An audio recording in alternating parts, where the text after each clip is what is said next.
Chapter 1533. Enigma Palace. Old man, what should we do? Lin Xuanji had a worried expression and retracted his cheeky smile. Clear Wind Temple and Clear Heart Nunnery are destroyed and the calamity of the human race is upon us. If we don't retaliate, the immortal, fiend and Buddhist sects will be destroyed by the primordial 6 races one by one.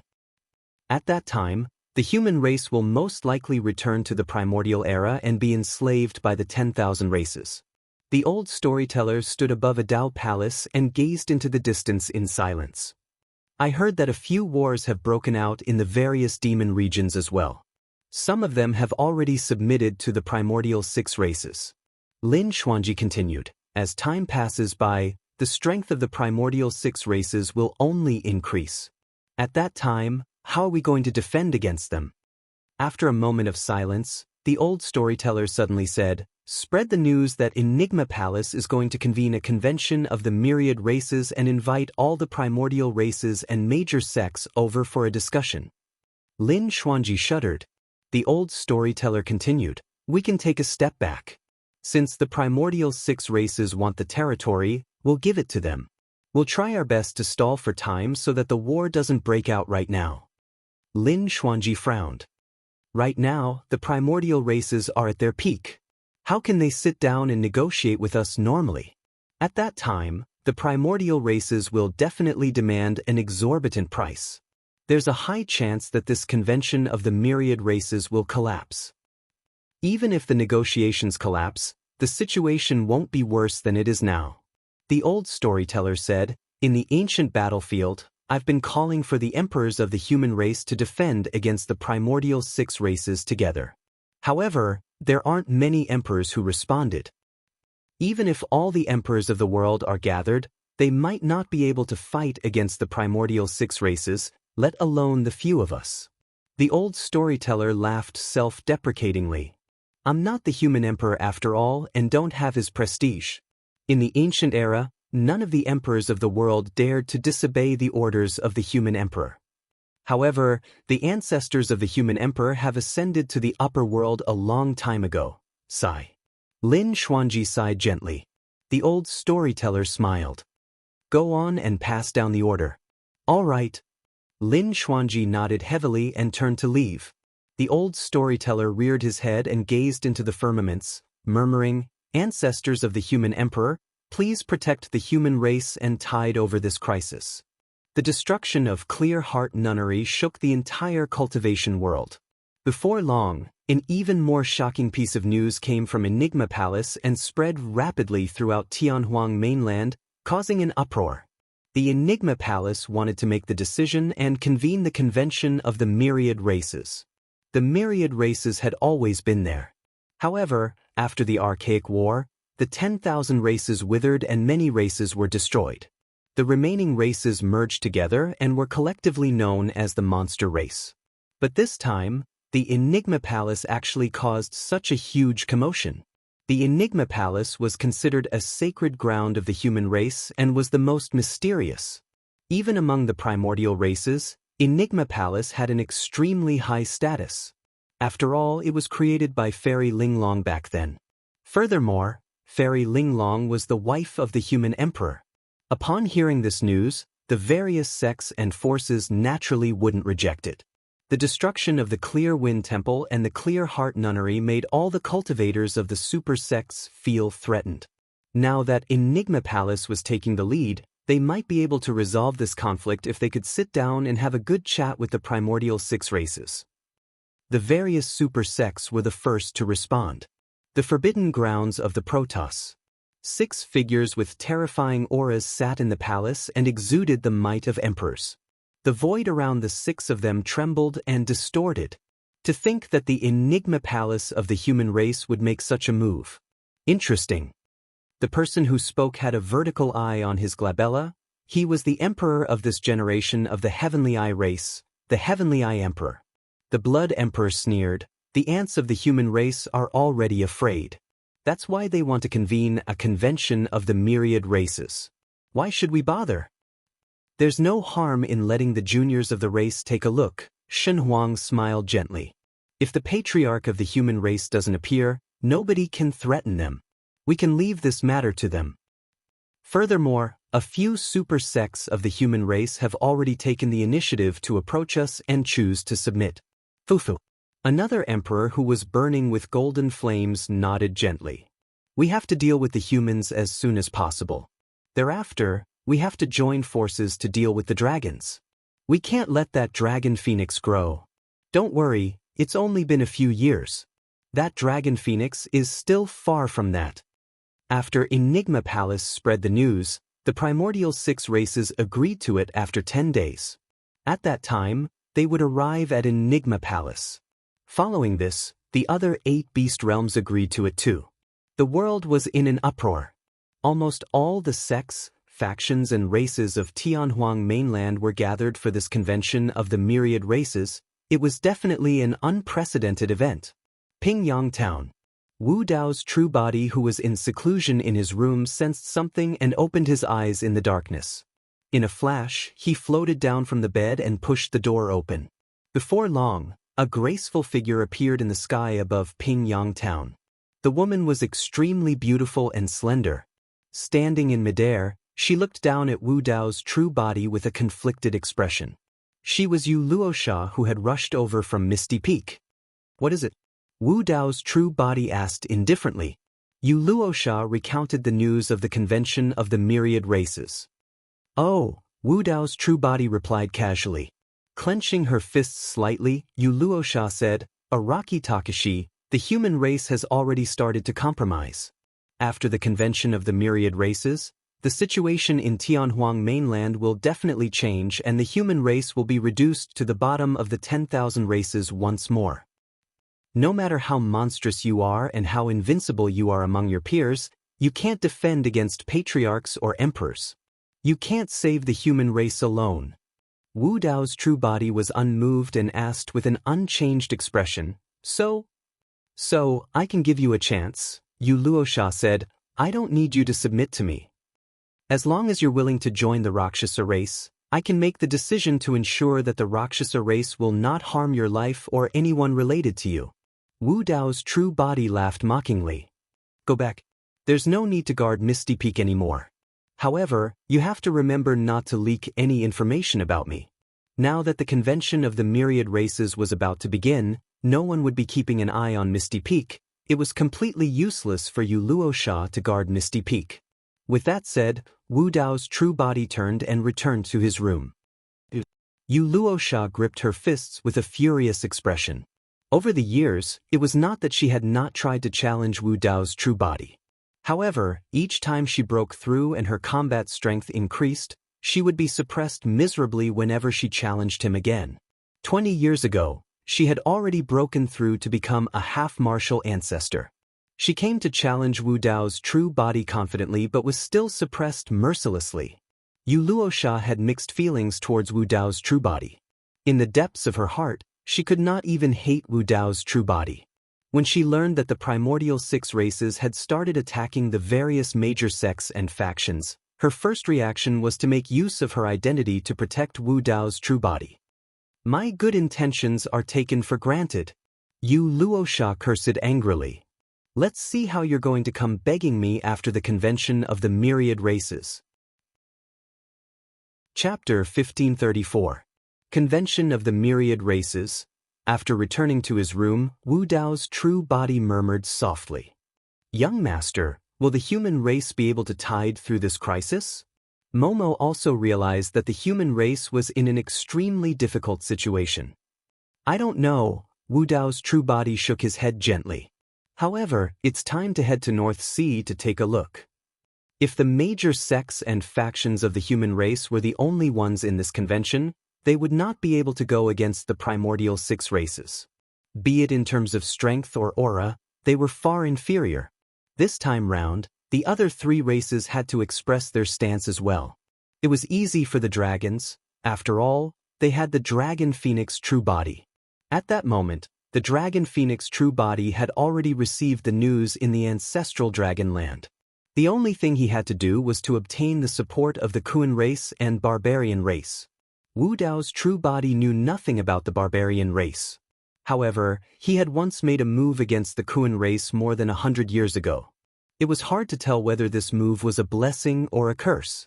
That was not an ordinary bloodline or demon beast, but a taboo Kuan Peng. The three great taboos, each one of them was decisive in killing. If the Kuan Peng grew and did not acknowledge him as its master, he would not receive any support in his trip to North Sea. He might even encounter danger. However, Wu Dao's true body did not hesitate and set off for North Sea immediately. At the same time, he informed Qinglian's true body, who was still cultivating in the Kunlun ruins, and told her about the news of Tianhuang mainland and the convention of the myriad races. 7 days later, a figure appeared above the glacier of the extreme north. Even in this world of ice and snow, it could not affect the footsteps of that figure. It was as though a gigantic furnace was burning within the body of Wu Dao's true body, and his blood qi was exuberant. Before long, a dark ocean finally appeared in front of Wu Dao's true body. In the extreme north, this was the only ocean that did not show any signs of freezing. This was the forbidden ground of the Kuan race, North Sea. Wu Dao's true body stood at the edge of North Sea and looked down at the deep ocean below. He released a spirit consciousness fluctuation and shouted, "Carefree." That voice was enough to spread throughout North Sea. He believed that Carefree could definitely hear him. Wu Dao's original body was standing at the edge of the northern sea, quietly waiting. Even he didn't know whether what awaited him would be a welcome or a massacre. Before long, Wu Dao narrowed his eyes. He could clearly sense that there was an extremely terrifying aura rushing towards the surface of the sea from the depths of the sea. Soon, a figure quietly broke through the water surface and slowly rose from the sea. This was a woman with long silver hair. She had a cold expression and a heroic spirit. She stared at Wu Dao's original body with an unfriendly expression. Although the woman looked young, her aura was extremely terrifying and had already surpassed the conjoint body realm. Mahayana realm, the ancestor of the Kuan race. Wu Dao's expression remained unchanged. He narrowed his eyes slightly and prepared to leave. With his current combat strength, he still had no chance of winning against a Mahayana realm patriarch.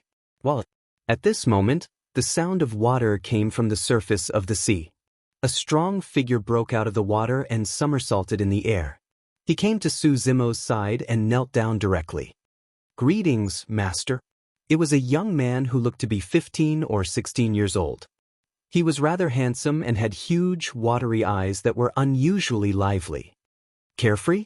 Wu Dao's original body was slightly stunned. After all, Carefree was merely a gigantic egg when he brought him to the northern sea. Even Wu Dao's original body did not know what Carefree looked like. After not seeing him for 100 years, Carefree's cultivation had improved by leaps and bounds. He was already at the Dharma characteristic realm. "It's me," Carefree smiled and turned to look at the silver-haired woman in midair. "Sister, this is my master. Don't give him a long face." Pumph. The silver-haired woman's expression was still unpleasant when she heard Carefree's words. She harumphed coldly and said, "If you hadn't brought Carefree back just now, you would have been a dead man." Wu Dao's original body smiled and did not argue. Right now, he had no chance of winning against a Mahayana realm patriarch. However, it was impossible for a Mahayana realm patriarch to kill him. "Master, don't mind her." Carefree pouted his lips and said excitedly, "Master, it's been a long time since you came to look for me. I'm bored out of my wits here. When are you going to bring me out to play? There's a grand event outside in a few days. It's extremely lively. You can go and take a look." Wu Dao's original body smiled gently. "Really?" Carefree's eyes lit up. "What do you want?" The silver-haired woman asked coldly with an unfriendly tone. Wu Dao's original body did not hide anything and said in a deep voice, "I want the Kuan race to participate in the convention of the 10,000 races and stand on the side of the human race." "Fufu." The silver-haired woman scoffed. "Why should I? You're a conjoint body mighty figure?" Wu Dao's original body shook his head. "If the Kuan race stands by idly for the safety of the human race, the primordial 6 races will definitely turn around and deal with you guys after suppressing the human race. The primordial 6 races will definitely not allow the taboo to grow." You know the stakes involved and there's no need for me to elaborate. The silver-haired woman fell silent. Sister, I want to go. Carefree said hurriedly. The silver-haired woman glared at Carefree and turned to ask, From what I know, dragons have a taboo as well. That's right. Wu Dao's original body nodded. The taboo of dragons is my clone.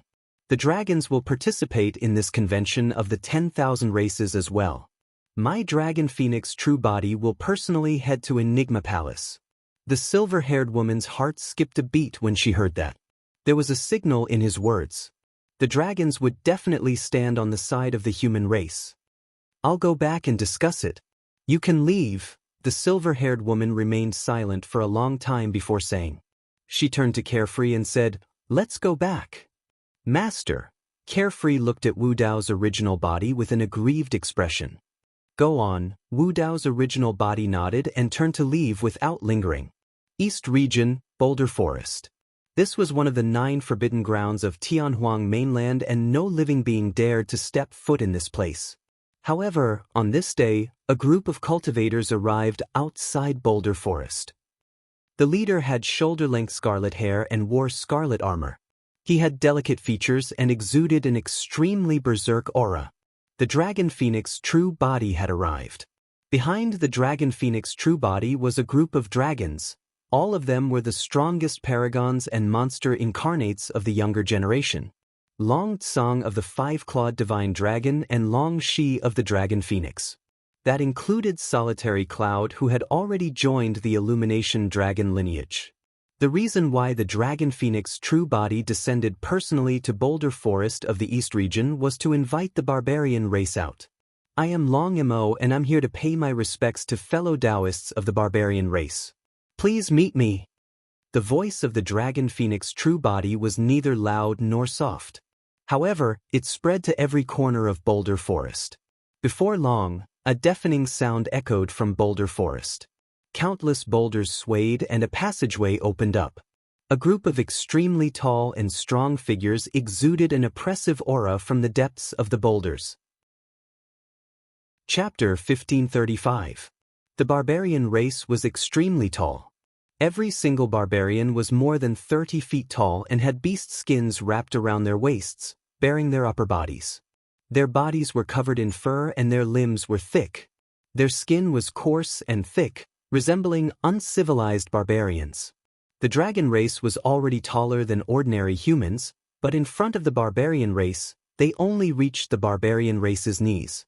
Compared to the barbarian race, the Dragon Phoenix true body looked short. However, in terms of aura, it was completely above the barbarian race. The barbarian race could sense a bloodline suppression from the Dragon Phoenix true body.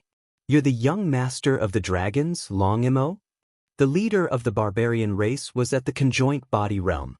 He arrived before the many dragons and lowered his head slightly, staring at the Dragon Phoenix true body at the front and asking in a muffled voice. Yes, the Dragon Phoenix true body nodded. I'm Man Feng, the personal guard of the young master.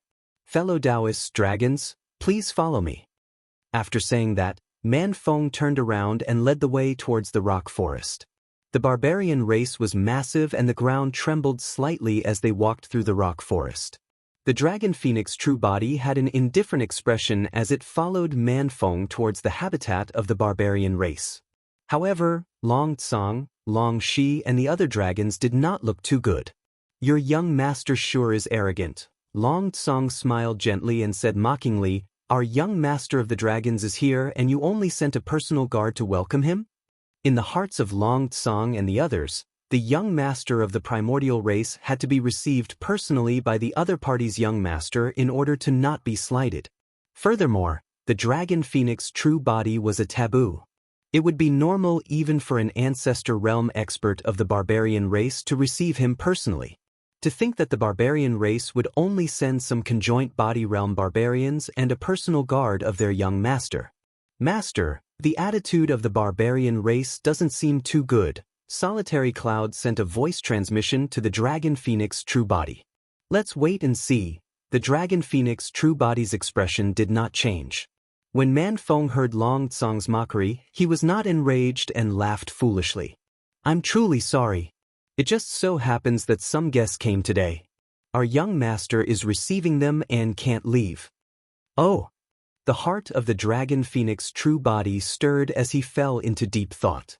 Anyone who could enter the forbidden grounds of the berserker race and be received personally by their young master had to be from the primordial 9 races. However, he did not know which primordial race had come. I wonder which ferocious race has come? Long Tsang also speculated this point and asked aloud. Fellow dragons, you'll know soon enough. Man Feng said, the young master is in the Savage Palace. He will receive everyone together. Long Tsang and the others looked at each other. There was no need to think too much. The intention of this primordial race was definitely to rope in the berserkers as well. Over the years, the barbarian race had always maintained a neutral stance regarding the conquest of infinite wasteland, the conflict with the human race, and the killing of taboos. This made both sides want to rope in the barbarian tribe. If the dragons could think of this, the primordial 6 races would definitely be able to as well. The dragons did not have much confidence in winning over the barbarians. Now that other primordial races had arrived, this trip was even more difficult for the dragons. Man Feng led Su Zimo and the others forward. After passing through boulders one after another, the boulders swayed and intertwined once more. The dragon phoenix true body turned back to take a look. The landing points of the boulders were rather particular and formed a unique and mysterious formation. If they did not have the lead of the barbarian race, there was a high chance that they would fall into it if they barged in. Before long, a massive and ancient palace appeared in front of everyone. The palace was made up of gigantic rocks and was a few thousand feet tall. There were no doors or windows and the architectural style was simple and barbaric, exuding an aura of the primordial era. Every single boulder was filled with potholes and traces of countless divine weapons, and the baptism of war were left behind. On a boulder in the middle of the palace, 3 words were written, Savage Palace. Before they arrived at Savage Palace, they could hear hearty laughter coming from within, as though both sides were chatting happily. The hearts of Long Tsang and the others sank. The other party was the first to arrive. The situation was bad. Long Tsang and the others looked at the dragon phoenix true body instinctively with questioning looks. The dragon phoenix true body was expressionless as he continued to follow behind Man Feng towards Savage Palace. When they arrived at the entrance of the palace, they could see that there were many people seated in the palace, toasting and exchanging cups in a lively manner. A tall barbarian sat on the high seat in the middle. By the looks of it, that was the young master of the barbarian race, Man Hu. On his right, there was a handsome man seated on the ground with a smile on his face, toasting the young master of the barbarian race. The man had blonde hair and green eyes.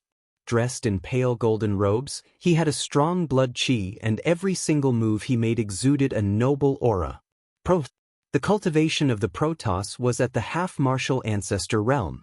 Of course, the cultivation of the dragon phoenix true body had also improved by leaps and bounds after cultivating in the ancestral dragonland for the past few years, reaching the half-martial ancestor realm. So strong. The moment Long she caught sight of the Protoss, her heart skipped a beat.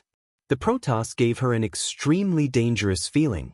Even Long Tsang had a grim expression as he frowned and sent a voice transmission to Su Zimo secretly. That's one of the most famous monster incarnates of the Protoss right now, the young master of the Protoss, the Emperor Heaven Godchild.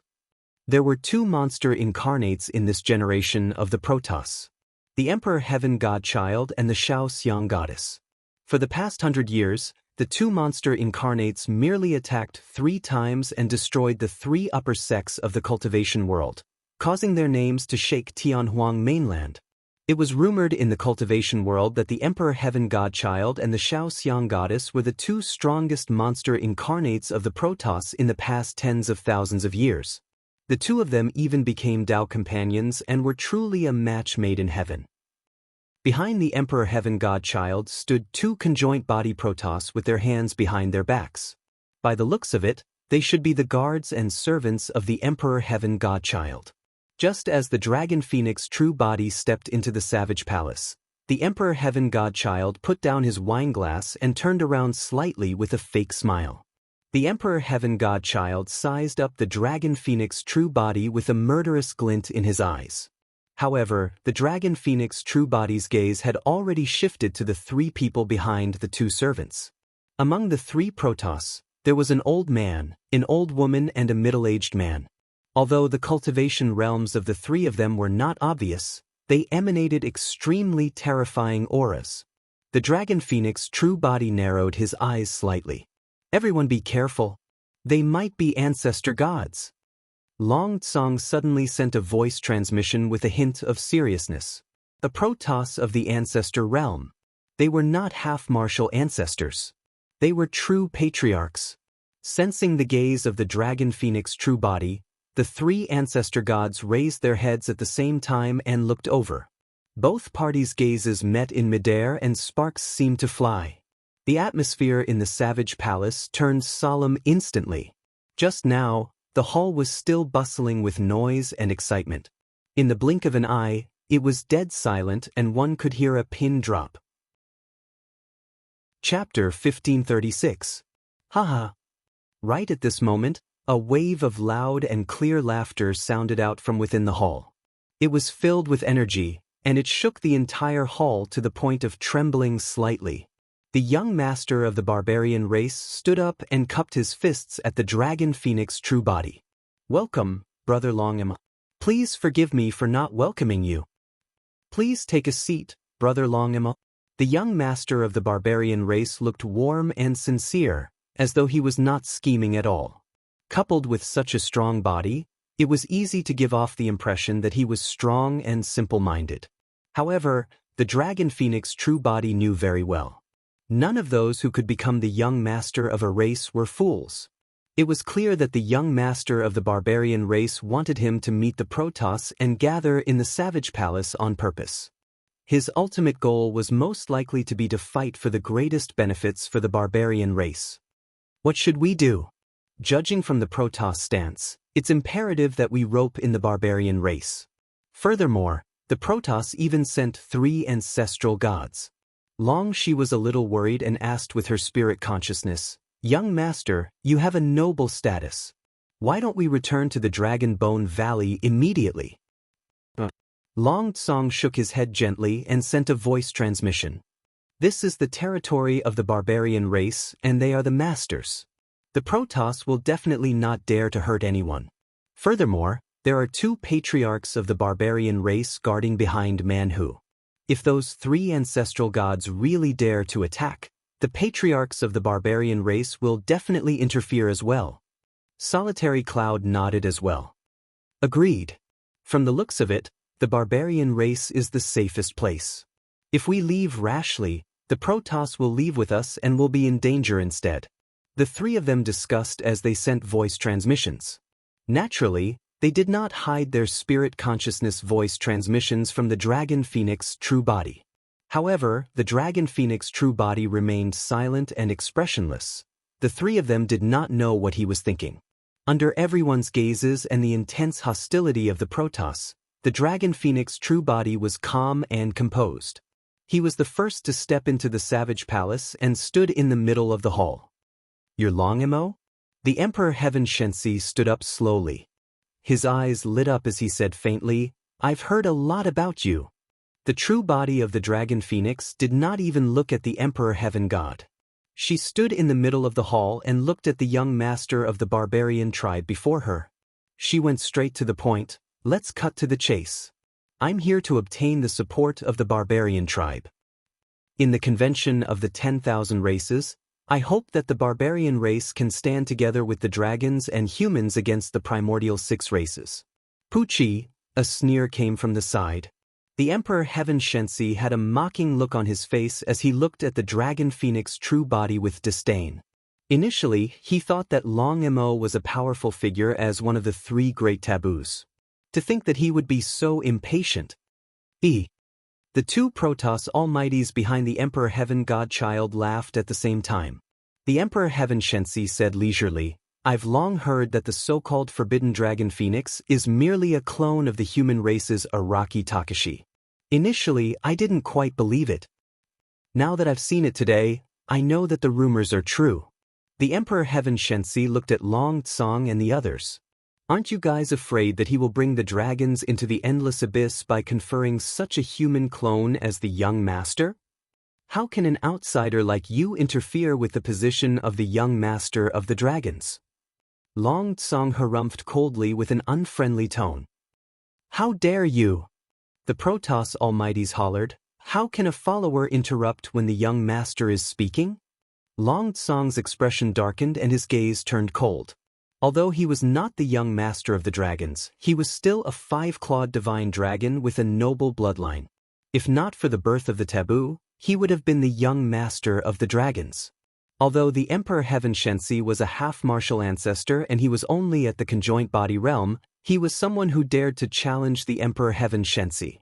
Apart from the Dragon Phoenix true body, he had never been berated as such. Ha! Right then, the young master of the barbarian race laughed and dispelled the tense atmosphere in the hall. I like Brother Long Mo's personality. He's straightforward and doesn't beat around the bush. However, the young master of the barbarian race changed the topic. There's no hurry. Brother Long Mo, please take a seat. Let's discuss while drinking. The Dragon Phoenix true body was still motionless as he asked. In that case, the barbarian race hasn't made up your mind yet? The young master of the barbarian race smiled. This matter is of great importance. This decision concerns the fate of the barbarian race and its future. We have to be cautious. The guard of the young master of the barbarian race, Manfong, suddenly asked, Did the dragons bring any gifts this time round? Gifts? Many dragons were stunned. Long Tsong, Long Shi, and the others looked at each other awkwardly. The reason why they came this time round was purely to state the stakes with the barbarian race and rope them in with the reputation of the taboo. They truly had not thought of bringing any gifts. Fufu. The Emperor Heaven Shensi smiled leisurely. But, fellow dragons, don't tell me you came empty-handed? Long Tsong and the rest had ugly looks on their faces as they remained silent. The Dragon Phoenix true body was still expressionless. The young master of the barbarian race had been paying attention to the Dragon Phoenix true body's expression the entire time. However, after observing for a while, he could not tell what the latter was thinking. Unfathomable. That was the young master of the barbarian race's evaluation of the Dragon Phoenix true body. The young master of the barbarian race chuckled and tried to smooth things over. It's fine. All of you are guests and there's no need for gifts. We're all from the primordial races, so there's no need to stand on ceremony. That might be the case, but aren't you underestimating the berserkers too much if you come empty-handed if you want to ask them to come? The Emperor Heaven Shensi did not give up on the opportunity to deal a blow to the dragons and said, I'm here with a valuable gift. That's the only way to express the sincerity of the Protoss. With that said, the Emperor Heaven Shensi took out a storage bag. With a single thought of his spirit consciousness, the items scattered all over the storage bag shone with divine lights. Among these items, there were divine weapons, spirit pills, and heaven and earth treasures. There were even some cultivation techniques and secret skills. Is this the essence yang sand? The young master of the barbarian race stared at a handful of sand on the ground with a glint in his eyes and asked seriously. That's right.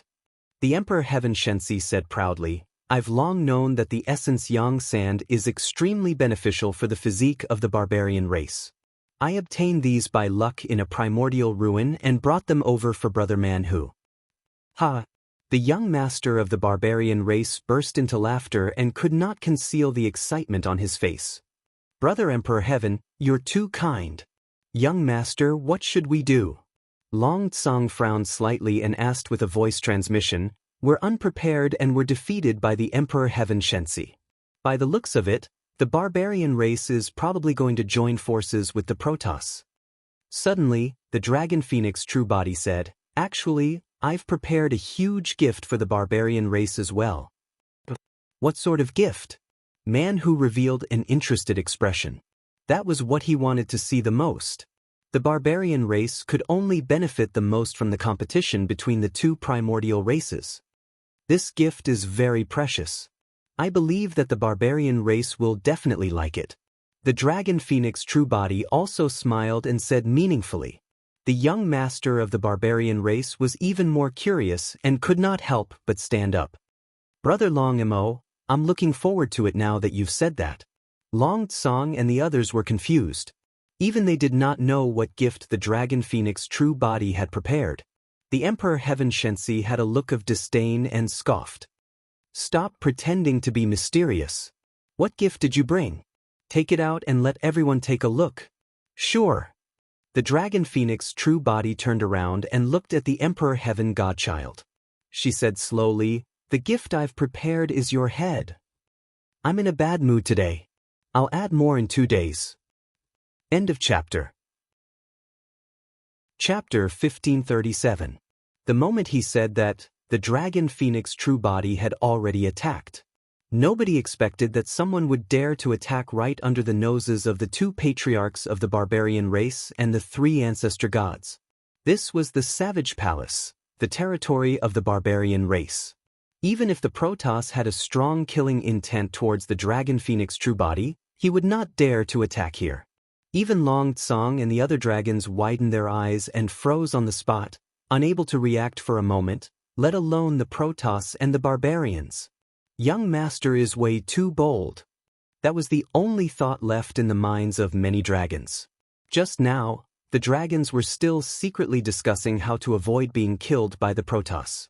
Unexpectedly, the Dragon Phoenix true body wanted to kill the Imperial Heaven Divine Child on the spot in front of everyone in the Savage Palace. The dragons did not expect that the gift mentioned by the Dragon Phoenix true body was actually the Imperial Heaven Divine Child's life. The Imperial Heaven Divine Child was slightly stunned. Before the sneer on his lips faded completely, the Dragon Phoenix true body's killing move had already descended. It was too sudden. Without any warning. By the time the Imperial Heaven Divine Child realized what was happening, a snow-white saber with a sharp edge had already descended from the skies. In the body of this saber, one could clearly see dragon bones. That was the dermic weapon left behind by the Saber Emperor, the Dragon Soul Saber. Incomparably violent saber chi circled and condensed into a lifelike divine dragon that opened its bloody mouth and let out a dragon roar. Almost at the same time, the Dragon Phoenix true body also opened its mouth and let out a loud dragon roar. The 2 dragon roars merged perfectly, resulting in a resonance. Their destructive power had reached its limit. Roar! The dragon roar reverberated in the Savage Palace and was deafening. The dragon roar sounded right beside the Imperial Heaven Divine Child's ears. It was too close. The Emperor Heaven Godchild felt a piercing pain in his ears. There was a loud boom in his mind, and it felt like it was about to explode. 2 streams of blood shot out of the Imperial Heaven Godchild's ears. The 2 Protoss mighty figures behind the Imperial Heaven Divine Child were slightly further away. However, they were even more devastated by the dragon roar. The 2 Protoss seemed to have suffered a heavy blow. They opened their mouths and spat out large mouthfuls of blood. Blood mist burst out of their bodies, and clear bloodstains appeared on their handsome faces. And this was the Protoss. If it were any other living being, just this dragon roar alone might have killed them on the spot. For example, although the Witch race was one of the primordial 9 races, their bloodlines and bodies were weak. Their bodies could be shattered by such a terrifying dragon roar. But the Protoss was different. The Protoss's body and bloodline were ranked at the top of the primordial 9 races and could compete with dragons. Moreover, the Imperial Godchild was the most powerful demon that the Protoss had seen in tens of thousands of years. Crush. There was no need for him to do it himself. His physical body naturally reacted to this kind of stimulation, and his divine blood began to circulate on its own. In the blink of an eye, it had already risen to the level of tidal blood. The piercing pain in his ears and the rumbling in his head disappeared in an instant. The Emperor Heaven Godchild's eyes regained their clarity. Even so, he had already lost the initiative. Long Mo, how dare you? You must have a death wish. The 3 ancestral gods were enraged and roared. They attacked right away and charged towards the Dragon Phoenix true body. How dare you? Insolent! The 2 patriarchs of the barbarian race shouted as well and stomped their feet on the ground. With a bang, Their gigantic bodies soared into the air and charged towards the Dragon Phoenix true body. The barbarian race had to stop them. The Dragon Phoenix true body was disrespectful to the barbarian race by attacking in their territory. That was secondary. If the Imperial Godchild died in Savage Palace, the barbarian race would not be able to escape responsibility even if he was killed by the Dragon Phoenix true body and would definitely fall out with the Protoss. This was definitely not the barbarian race's wish. The barbarian race had massive bodies, and the two patriarchs of the barbarian race had already crossed half the palace in a few steps, arriving above the Dragon Phoenix true body. The hearts of Long Tsong and the others jumped to their throats instantly. If the patriarchs of the primordial 5 races attacked, the Dragon Phoenix true body would not be able to survive as a half-martial ancestor, let alone continue killing the Imperial Godchild. The difference between a half-martial ancestor and a patriarch was a major cultivation realm. At the Dharma characteristic realm, the primordial races or some demons would awaken their innate divine powers. Although those innate divine powers were known as divine powers, they were extremely different from the divine powers of the cultivation world. They were more like innate powers. However, there were many innate powers that could continue to grow as one's cultivation base increased and one's cultivation base increased. When the primordial races advanced to the Mahayana realm, those innate divine powers would grow into true divine powers that could fight against the minor, major, and even peerless divine powers of the cultivation world. In other words, the Dragon Phoenix true body that was still at the half-martial ancestor realm could not fight against a patriarch in terms of strength. The Imperial Godchild looked at the Dragon Phoenix true body that was inches away with a mocking look in his eyes. Although the Dragon Phoenix true body attacked suddenly, he knew that he would not die with the protection of the ancestral god. The Dragon Phoenix true body's actions were akin to digging his own grave. All of a sudden, the left hand of the Dragon Phoenix true body conjured a strange dermic art. Spreading his fingers, a gray mist was released from his palm. "Baron!" The voice of the Dragon Phoenix true body sounded without any fluctuations. With the Dragon Phoenix true body as the center, an extremely strange dermic power fluctuation burst forth. Grayish ripples appeared in the air like water ripples. They spread out in all directions and enveloped the Emperor Heaven Shensi immediately. The Imperial Godchild's expression changed. He could clearly feel that his lifespan was depleting at a terrifying speed. Even his god blood couldn't stop it. The gray ripples rippled and enveloped the two patriarchs of the barbarian race and 3 ancestral gods in the blink of an eye. Pissed! The expressions of the two patriarchs changed starkly as they gasped. The senses of the Mahayana patriarchs were even sharper. They could clearly sense that the closer they were to the Dragon Phoenix true body, the faster their lifespan was decreasing. The 5 Mahayana patriarchs released their divine powers at the same time, wanting to defend against the strange gray ripples. However, the 5 Mahayana patriarchs soon discovered that their divine powers could not stop their lifespan from decreasing as well. That dermic art ignored one's cultivation realm.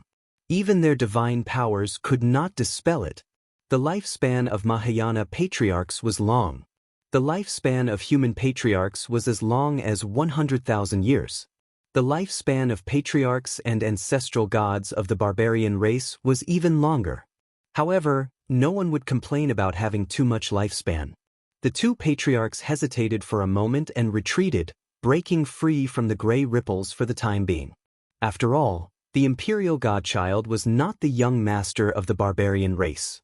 The two patriarchs of the barbarian race did not want to sacrifice thousands of years of their lifespan just to save a foreign race. That would not be worth it. Although the two patriarchs of the barbarian race retreated temporarily, the 3 ancestral gods could not retreat. Among the 3 ancestral gods, there was an old man, an old woman, and a middle-aged man. Needless to say, the middle-aged ancestral god was at his peak with a long lifespan and was fearless. Although the old woman was in her twilight years, she still had more than 10,000 years of lifespan left. She could still withstand the exhaustion of 1,000 years of lifespan. However, the old ancestral god only had slightly more than 1,000 years of lifespan left. Before he could reach the Dragon Phoenix true body, The life aura of the old man's body was depleted rapidly and he did not even have a chance to escape. Right in front of everyone, the ancestral god withered. End of chapter. Chapter 1538. A Mahayana patriarch. Furthermore, he was a patriarch of the Protoss. Even though he only had slightly more than 1,000 years of lifespan left, the combat strength he could unleash was something that even some human patriarchs had to avoid. However, under the shroud of Baron, the ancestor god withered like a fallen leaf. His face was filled with wrinkles and his gaze dimmed as he collapsed in the wilderness palace. A hint of fear flashed through the eyes of the two ancestral barbarians. The Imperial Heaven Godchild's expression changed. He was in Baron and could still afford to expend his lifespan for a short period of time. However, the true danger came from the dragon soul saber that descended from the skies. From the moment the dragon roar burst forth to the release of Baron, the dragon phoenix true body did not retract the dragon soul saber and was still slashing down towards the Imperial Heaven Godchild's head. After the dragon phoenix true body released Baron, the two ancestral barbarians retreated and an ancestor god died. Under the shroud of Baron, the speed of the remaining two ancestor gods decreased as well. This meant that the Imperial Heaven Godchild had to save himself first. The two ancestor gods could only rush over if he blocked Su Zimo's slash and delayed it for a moment. The Imperial Heaven Godchild's heart skipped a beat when he saw the coldness in the eyes of the Dragon Phoenix true body. The killing intent of the Dragon Phoenix true body was way too intense. Humph! The Imperial Heaven Godchild channeled his essence spirit and his blood chi surged. He circulated his bloodline wildly, wanting to release his bloodline phenomenon to defend against the Dragon Soul Saber. All of a sudden, the Imperial Heaven Godchild's expression changed starkly. The Dragon Phoenix true body's Dragon Soul Saber slashed down and released a saber intent. Under that saber intent, the god blood in his body froze. How could this be? The Imperial Heaven Godchild was shocked. The god blood of the Protoss could be cultivated to the realm of the bloodline phenomenon innately. But now, under the shroud of that saber intent, even the tsunami blood had disappeared, let alone the bloodline phenomenon. His god blood gradually calmed down and remained still in his body. Even the dragons did not recognize that slash. The Dragon Phoenix true body attacked and was determined to kill the Imperial Heaven Godchild here. He did not hold back at all and released the strongest move of the Saber Emperor's inheritance, Ocean Calming Down. Once the sea calming technique was used, even if the Imperial Godchild possessed an extremely powerful divine blood, he would still have to calm down. The Imperial Heaven Shensi had lost the initiative repeatedly, and it was already too late for him to condense another spell. His eyes shone brightly and instantly turned golden, shining with boundless radiance. Instantaneous casting of eye techniques was the only way he could turn defeat into victory and avert danger into safety. But at the same time, he saw an even more dazzling red light burst out from the eyes of the Dragon Phoenix true body. Illuminating Eye. This was an even more terrifying visual technique than the Illumination Dragon Eye. The two eye techniques collided in midair. Almost as soon as the golden light touched the red light, the golden light began to dissipate. The red light shot straight into the eyes of the Emperor Heaven Godchild. Ah! The Emperor Heaven Godchild let out a blood-curdling shriek as his eyes were blinded by the two beams of red light. He was in so much pain that he almost fainted. However, as the most powerful monster among the Protoss, he was still able to maintain his clarity of mind. He knew that the true danger had just arrived. It was the Dragon Soul Saber above his head. The Emperor Heaven Godchild did not even have the time to summon his Destiny Dermic weapon.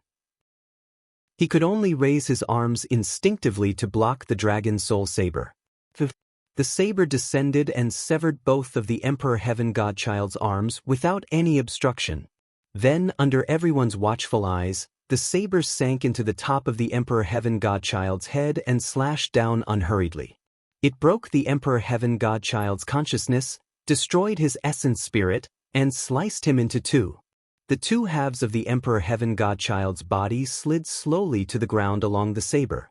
The saber sliced through the Emperor Heaven Godchild's flesh and bones, making a terrifying sound. However, the dragon soul saber was too sharp. It was a dermic weapon left behind by the Saber Emperor, a true divine weapon. Even the physical body of the Emperor Heaven Godchild could not block it. Under the shroud of the ocean calming saber intent, although the Emperor Heaven Godchild's body was sliced into two, the fresh blood and exposed organs were still frozen in his body and did not move at all. Not a single drop of blood was spilled. Instantly, the entire savage palace fell into a deathly silence. The young master of the barbarian race, the two patriarch ancestors of the barbarian race, as well as Long Tsang and the dragons, watched everything in shock and forgot to breathe. The dignified young master of the god race, a reputable Emperor Heaven body, was actually killed in the savage hall. Furthermore, it was done right in front of the patriarchs of the primordial 5 races. It was not that the patriarchs of the primordial 5 races did not attack. They had already attacked right away, but they could not save the Emperor Heaven Godchild. Furthermore, an ancestor god had exhausted his lifespan and died first. Although the entire process seemed long, it happened in the span of a few breaths. The Emperor Heaven Godchild's death was not unjust. In such a short period of time, the Dragon Phoenix True Body released many trump cards one after another. First, it was Dragon Roar, Ocean Calming, followed by Baron and Illumination Eye. We're in big trouble. Long Shi and the others were pale and their hearts skipped a beat. Although the Baron of the Dragon Phoenix True Body was strong, it was not fatal for patriarchs with sufficient lifespan. Furthermore, the power of Baron was dissipating. The trump card that could threaten the patriarchs had already been used. In the rage of the remaining 2 ancestor gods, the life of the Dragon Phoenix True Body would definitely be in danger. Furthermore, this was the Savage Palace, the territory of the barbarian race. The barbarian race would definitely be enraged if the Dragon Phoenix True Body killed the Emperor Heaven Godchild. If the barbarian race attacked the Dragon Phoenix True Body as well, Long Imo, how dare you kill someone in my wildlands hall? Don't think that the barbarian race won't dare to suppress you just because you're a taboo Dragon Phoenix. A patriarch of the barbarian race shouted with a dark expression. Indeed, the patriarch of the barbarian race was the first to attack. Why are you still wasting your breath on him? The old female ancestor god of the Protoss said sinisterly, taboo bloodthirst. He's already so arrogant before he's even grown. If he grows to become an emperor, all of us primordial races will be massacred by him. Kill! The middle-aged ancestor god hollered and his blood chi burst forth. A gigantic sword appeared out of thin air between his hands and he charged towards the Dragon Phoenix True Body. The old female ancestor god's spirit consciousness moved and a walking stick flew out from the ring on her finger. Holding it in her hand, she slammed it onto the ground with a loud bang and let out a sharp sound. Initially, the 2 patriarchs of the barbarian race were hesitant. However, they exchanged glances and decided to attack. Boom! 2 tall figures swayed and arrived in the hall. They emitted a savage aura as though they were ancient heavenly gods that had descended with wanton might. 4 ancestor realm experts descended at the same time and surrounded the Dragon Phoenix True Body. In the blink of an eye, the Dragon Phoenix True Body was in immense danger. After advancing to the Mahayana realm and becoming a true patriarch, his strength increased exponentially. Both his physique and bloodline had undergone a qualitative leap. The difference was extremely difficult to make up for. Let alone fighting against the patriarchs, Long Tsang and the others wanted to help the Dragon Phoenix True Body against the pressure of the 4 Mahayana patriarchs. However, they were powerless and could not get close at all. Chapter 1539. The might of an ancestor realm expert was way too strong. It was like a torrential storm that brought with it a suffocating pressure. Just now, the ancestor gods were wary of the power of Baron and did not reveal their might. Now that Baron was gone, the 4 ancestor gods no longer had any reservations and attacked one after another. The 2 ancestor gods even summoned their Dharma treasures right away with torrential killing intent and charged toward Su Zimo. Dharma treasures were a major realm higher than dermic weapons. It was a qualitative change. This transformation was not something that could be achieved easily with any weapon refinement technique or rare materials. No matter what dharmic weapon it was, it could only be called a dharma treasure after being tempered by the power of divine powers. The more divine powers were tempered, the stronger the power of the dharma treasure would be. A dharma treasure tempered with a single minor divine power would naturally not be able to compare to one tempered with 10 minor divine powers. However, a tempered with 10 minor divine powers would be far inferior to a tempered with a single major divine power. However, be it major or minor divine powers, as long as it was a dharma treasure, it would have an absolute advantage over dharmic weapons. The eyes of the dragon phoenix true body shone brightly as his blood chi surged. He reared his head and roared into the skies. Against the powerful might of the 4 ancestor gods, his figure changed rapidly. Roar! A roar that resembled a dragon's roar and a phoenix's cry burst forth. Immediately after, right in front of everyone, the dragon phoenix true body vanished and was replaced by a gigantic living being. With a dragon's head and a phoenix's tail, it stood upright with a pair of gigantic wings on its back. A red glow coiled around its body and it was born from flames, resembling a god that controlled flames. The claws beneath the gigantic living being's abdomen were sharp and seemed like they could tear through any living being. A terrifying pressure burst forth from this living being's body. It could actually contend against 4 ancestor realm experts and be on par with them. The 2 ancestor barbarians and ancestor gods froze for a moment against that might. The bloodline of the Protoss was strong. However, against this gigantic living being, even the bloodline of the Protoss was suppressed. That was the taboo might. The dragon phoenix had descended. The temperature of the wilderness hall rose suddenly. Long Tsong and the others were shocked and retreated. Although the dragon phoenix's true body had long returned to the Dragon Bone Valley, this was the first time they had seen the dragon phoenix's true body. This kind of shock and impact was simply indescribable. In the middle of Savage Hall, the dragon phoenix and the 4 old ancestors clashed, causing the surrounding space to distort. If Long Tsong and the others did not retreat and were accidentally sucked in, it was very likely that they would be torn to pieces. If he still maintained his human form, it would be very difficult for the dragon phoenix true body to fight against the 4 ancestors. Only by conjuring the true form of the dragon phoenix and pushing his combat strength and bloodline to the limits would he have a chance of fighting against it. When the true form of the dragon phoenix appeared, a hint of hesitation flashed past the eyes of the 2 progenitors. They didn't want to offend the Protoss, but they also didn't want to provoke the dragons. Moreover, the dragons had a taboo in this world. The 2 elder gods didn't hesitate in the slightest. Upon seeing the taboo's true form, their killing intent grew even stronger, and they were the first to charge towards the dragon phoenix true form. Even if it's a taboo, I, the Protoss, dare to kill it, the middle-aged elder god said with a murderous aura. Although the dragon phoenix was a taboo, in her opinion, it had yet to fully mature. Right now was the best opportunity to kill the taboo. The middle-aged elder god swung the gigantic sword in his hands and his blood chi surged, releasing a blinding golden light that slashed down towards the wings of the dragon phoenix true body. As for the old woman elder god, she swung the walking stick in her hands and smashed it towards the dragon head of the dragon phoenix true body.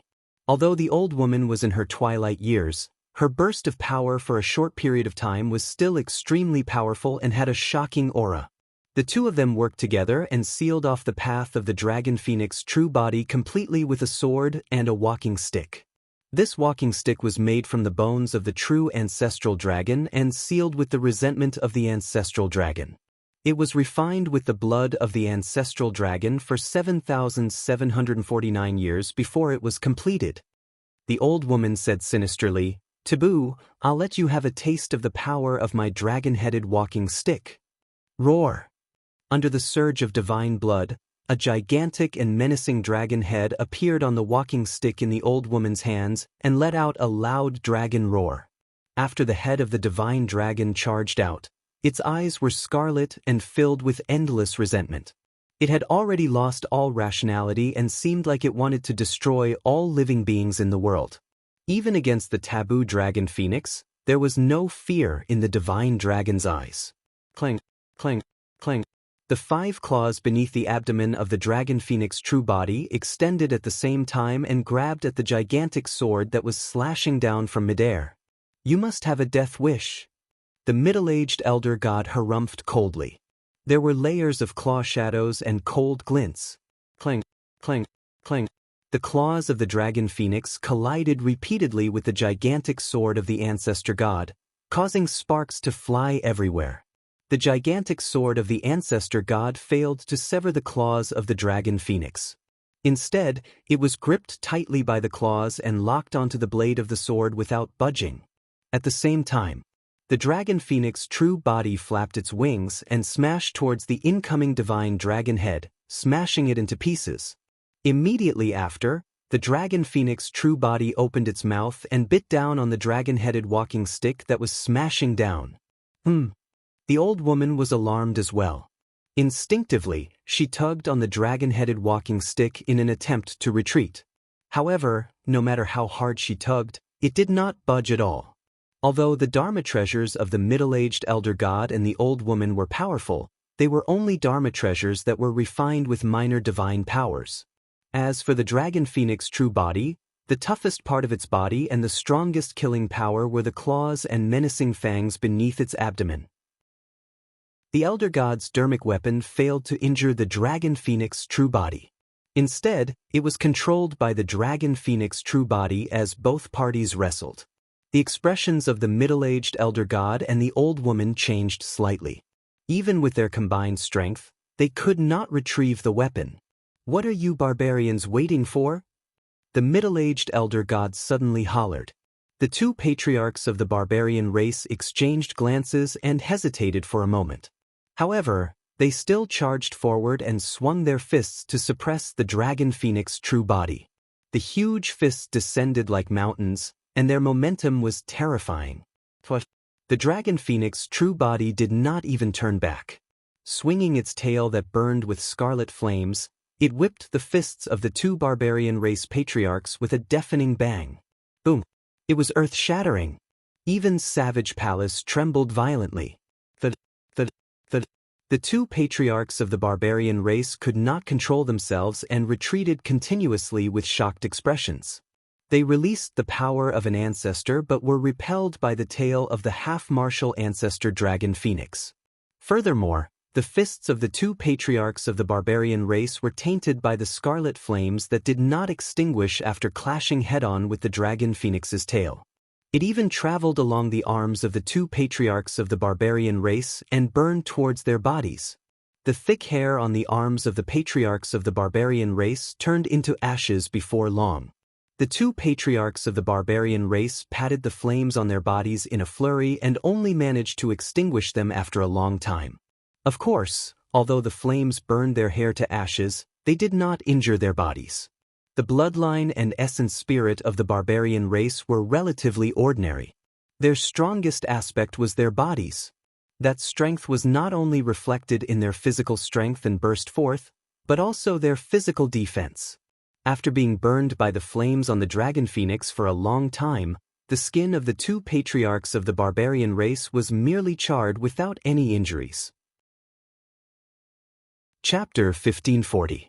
After the dragon phoenix true body repelled the 2 patriarchs of the barbarian race, it suddenly exerted strength and flapped its gigantic wings. It soared into the air and shook its head, tearing with its claws. The expressions of the 2 ancestor gods changed starkly. Initially, they were in a stalemate with the dragon phoenix true body with their ancestor god dermic treasures, and neither of them was willing to let go first. Now that the dragon phoenix true body suddenly exerted strength, the 2 ancestor gods could not control their bodies and were pulled far away by the dragon phoenix true body, flinging them into the air. The 2 ancestor gods gripped their dermic treasures tightly and were dizzy from the dragon phoenix true body's flinging. If they did not let go, the bones of the 2 ancestor gods would fall apart. The 2 ancestor gods could only let go and throw away their dermic treasures for the time being. The dragon phoenix true body snatched the 2 dermic treasures and threw them casually on the ground. Staring in the direction of the 2 ancestor gods, it suddenly opened its mouth. Swoosh! An incomparably scorching scarlet flame spewed out of the dragon phoenix true body's mouth. It contained an extremely terrifying power and seemed like it could burn everything in the world to ashes. Dragon phoenix flames. That was the innate divine power of the taboo dragon phoenix. Up till now, there were no living beings in Tianhuang mainland with flames that could fight against the dragon phoenix flames. Wherever the dragon phoenix flames passed by, fine cracks were burned into the void. The flames transformed into two streaks of red light and arrived before the two ancestor gods in the blink of an eye. The middle-aged ancestor god and the old woman had grim expressions and did not dare to be careless. The storage rings on their fingers shone. A huge golden shield appeared in each of their hands. Boom, boom. It was accompanied by two deafening sounds. The middle-aged ancestor god and the old woman placed the two golden shields in front of them. Sand and gravel flew everywhere as the shields shone with a brilliant light, blocking the two incoming streaks of dragon phoenix flames. The dragon phoenix true body channeled its essence spirit to its limits. The might of the dragon phoenix flames increased exponentially and gradually devoured the golden light. They collided against the two golden shields and continued burning. However, the two golden shields were dermic treasures as well. Although the might of the dragon phoenix flames was terrifying, it could not penetrate the defenses of the golden shields. The dragon phoenix true body's gaze was resolute and it had no intention of stopping as it continued to erupt. The dragon phoenix flame enveloped the entire giant golden shield and burned it continuously. Many flames even bypassed the huge golden shield and landed on the walls of the savage hall. That huge rock melted into lava in the blink of an eye and slowly flowed down along the wall. Even the peak of the wildlands was shaking slightly. The two wildlands patriarchs had just stabilized themselves when they saw this scene. Suddenly, their expressions changed, and their pupils contracted slightly. Under the gazes of the two ancestral gods, the enormous golden shields in their hands actually began to gradually transform. Soon, they turned into a nearly translucent crimson color. The giant golden shield was actually burned through by the dragon phoenix flames. Yes. Behind the golden shield, the two elder gods let out muffled groans. The giant golden shield was burned to such a state, and the two ancestral gods' palms were also burned. They couldn't hide any longer and soared into the sky. Boom. The flames of the dragon phoenix burned brightly and sent the giant golden shield flying. In the blink of an eye, they engulfed and devoured the two ancestor gods. If it were a human patriarch, he would not be able to escape death after being engulfed by the dragon phoenix flame. However, the figures of the two ancestral gods were still extremely clear amidst the blazing scarlet flames. They emanated powerful auras and emanated boundless radiance. With the divine blood as the guide, extinguish. The middle-aged ancestral god bit the tip of his tongue gently and spat out a stream of golden divine blood. This stream of divine blood contained an extremely vast amount of energy that scattered within the dragon phoenix flames. The flames were extinguished instantly, causing thick smoke to rise. The two ancestral gods' reactions were already fast enough. However, they were still burned to a wretched state by the dragon phoenix flames. Many holes were burned in their clothes. Even his physical body had been burned. Of course, with the bloodlines of the ancestral gods and their powerful self-healing abilities, this bit of injury was nothing at all.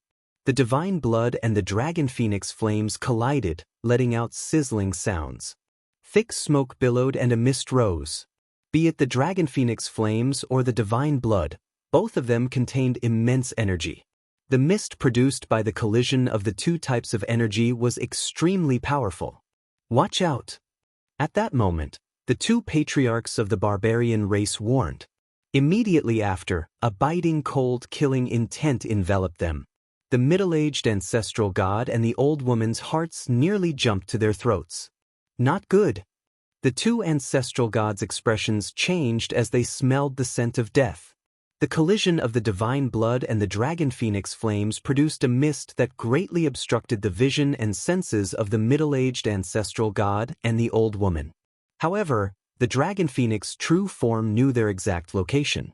The moment the mist rose, the dragon phoenix true form attacked.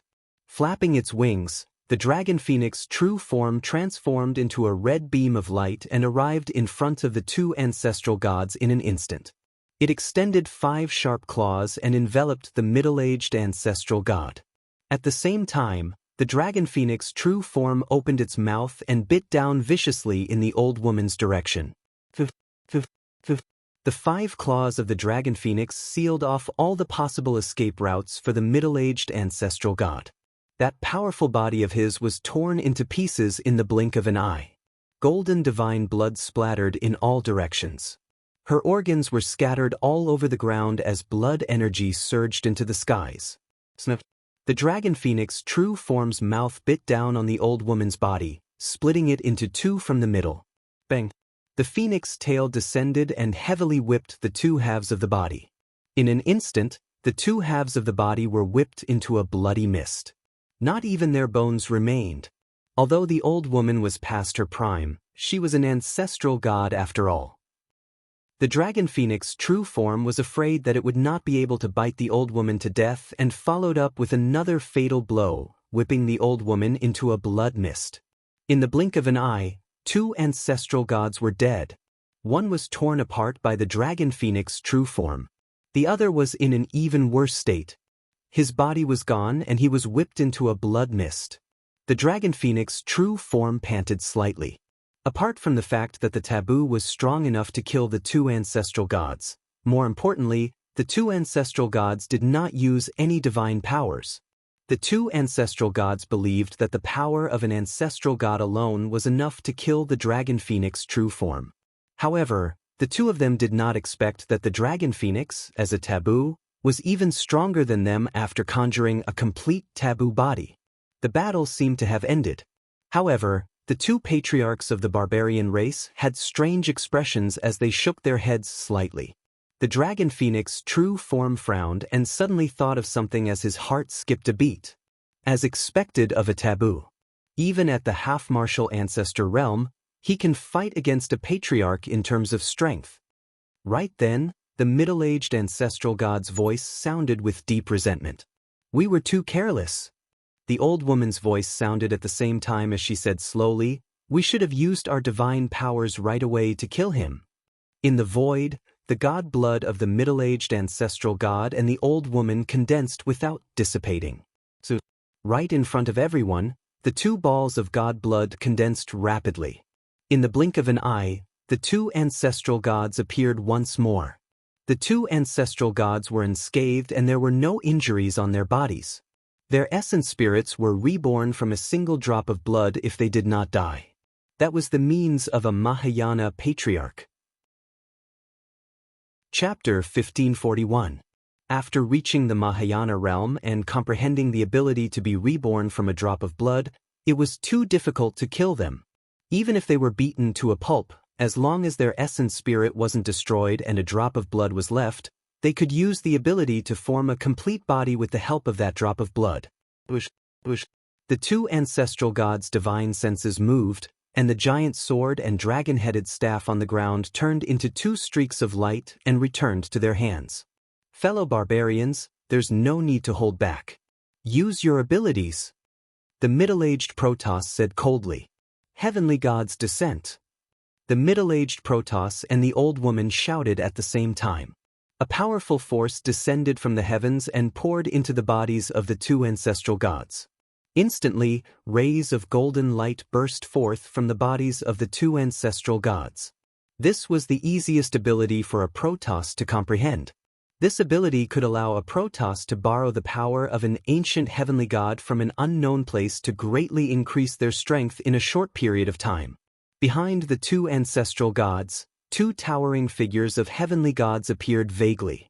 They shone brightly and exuded a powerful aura. Barbaric force. The 2 barbarian patriarchs also unleashed their abilities at the same time. Once this barbarian divine ability was released, the 2 barbarian patriarchs' bodies swelled with energy, and they scurried around the barbarians' bodies like mice. In the blink of an eye, the 2 barbarian patriarchs' bodies swelled up by an entire size. "This is bad." Long Tsong was secretly shocked. He slapped his storage bag, wanting to send a message to the Dragon's Bone Valley to get the Dragon Patriarchs to come and save them. You want to leave after killing my Protoss young master? Just now, the two Protoss Almighties, who had vomited blood from the Dragon Phoenix true form's dragon roar, noticed this scene. They moved and pounced toward Long Tsong and the others. The two Protoss Almighties hated the Dragon Phoenix true form to the core. However, they couldn't defeat it, so they were filled with anger. Now, they finally found a chance to vent it. These two Protoss powerhouses were qualified to follow the Imperial God's son to visit the barbarian tribe. Naturally, they were also Protoss prodigies and had enough confidence to kill a group of dragons. Long Tsong's face darkened, revealing a murderous look as he said coldly, "Just the two of you dare to touch me?" He could not interfere in the battle between the Dragon Phoenix true body and the four ancestors. However, he was a five-clawed divine dragon. Among those of the same cultivation level, apart from the Dragon Phoenix true body, he had never feared anyone. When he had entered the Savage Palace, the two Protoss had scolded him. At that time, Long Tsong wanted to kill him. However, he had some misgivings in his heart and did not dare to make a move against the two Protoss Almighties in the Savage Hall under the noses of the five ancestral gods. But now, the Dragon Phoenix real body had gone on a killing spree, killing the Emperor Heaven Shensi and an ancestor god. Long Tsong no longer had any scruples. At most, he would poke a hole in the sky and kill to his heart's content. Kill! Long Tsong's eyes shone brightly as he strode toward the two Protoss Almighties. Bam, bam, bam. Long Tsong and the two Protoss fought in close combat. Their auras, flesh and bones collided constantly, and dull sounds rang out. Long Tsong and the two Protoss bloodlines instantly raised to the tide-like blood realm. However, the moment they exchanged blows, the two Protoss Almighties were greatly shocked, and their eyes revealed their shock. Both of them were Protoss prodigies, but even with the two of them working together, they were still firmly suppressed by Long Tsong. After just a few rounds of head-on clashes, their arms were somewhat numb from the shock, and their teeth were sore. Their internal organs were also severely shaken. This was an absolute suppression in terms of strength. What shocked the two Protoss even more was that Long Tsong had yet to transform into his true form as a dragon. If they waited for Long Tsong to transform into his true form, his battle prowess would increase by at least 30%. Bloodline Avatar. The two Protoss didn't have time to think and immediately summoned their bloodline avatars. Two ancient and mysterious pyramids appeared beneath the two of them. Billions of living beings prostrated around them, praying devoutly. An endless stream of power surged into the two Protoss Almighties' bodies. The two Protoss Almighties' auras were rapidly rising. Roar! All of a sudden, Long Tsong roared into the sky, releasing a loud and sonorous dragon roar. Immediately after, the vitality in Long Tsong's body rose and surged violently. In the blink of an eye, a ferocious and terrifying divine dragon with a massive body condensed behind him. This divine dragon was covered in green scales. Its gaze was sharp, and there were two horns on its head. It had 5 claws under its abdomen that shone with a cold glint. A massive pressure of dragons enveloped them. A 5-clawed divine dragon. The two Protoss Almighties couldn't help but widen their eyes and exclaim when they saw this divine dragon projection. The 5-clawed divine dragon was the most noble and powerful bloodline of dragons. The two of them truly didn't expect that the follower behind the Dragon Phoenix true form was actually a 5-clawed divine dragon. After the 5-clawed divine dragon appeared, the billions of living beings prostrating around the pyramids raised their heads one after another, their faces filled with horror. Even the god on the pyramids couldn't protect them. Boom! The divine dragon's phantom soared into the sky and slammed into the two pyramids, causing a loud bang to erupt. Crack, crack. Cracks appeared on the bodies of the two pyramids, and countless stones and gravel rolled down. The pyramids collapsed. The two Protoss Almighties shuddered as though they were struck by lightning. At that moment, another dragon roar sounded. The massive and terrifying 5-clawed divine dragon charged toward them. "It's just a bloodline phenomenon. Let me see how much power you have left." One of the Protoss Almighties roared and swung the long sword in his hand, wanting to shatter the divine dragon projection. In his opinion, although the divine dragon projection had shattered their pyramids, it had also lost most of its power and didn't have much left. Clang! His great sword landed on the divine dragon's body and slid down the huge dragon scales, causing a series of sparks. He didn't manage to kill it. The Protoss's eyes widened, and he suddenly felt a chill all over his body. He was shocked. That's not right. This isn't a bloodline phenomenon. No matter how real a bloodline phenomenon was, it was only condensed from chi and blood.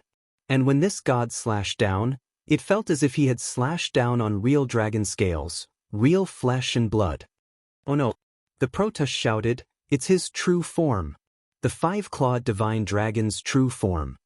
Although he realized it, it was already too late.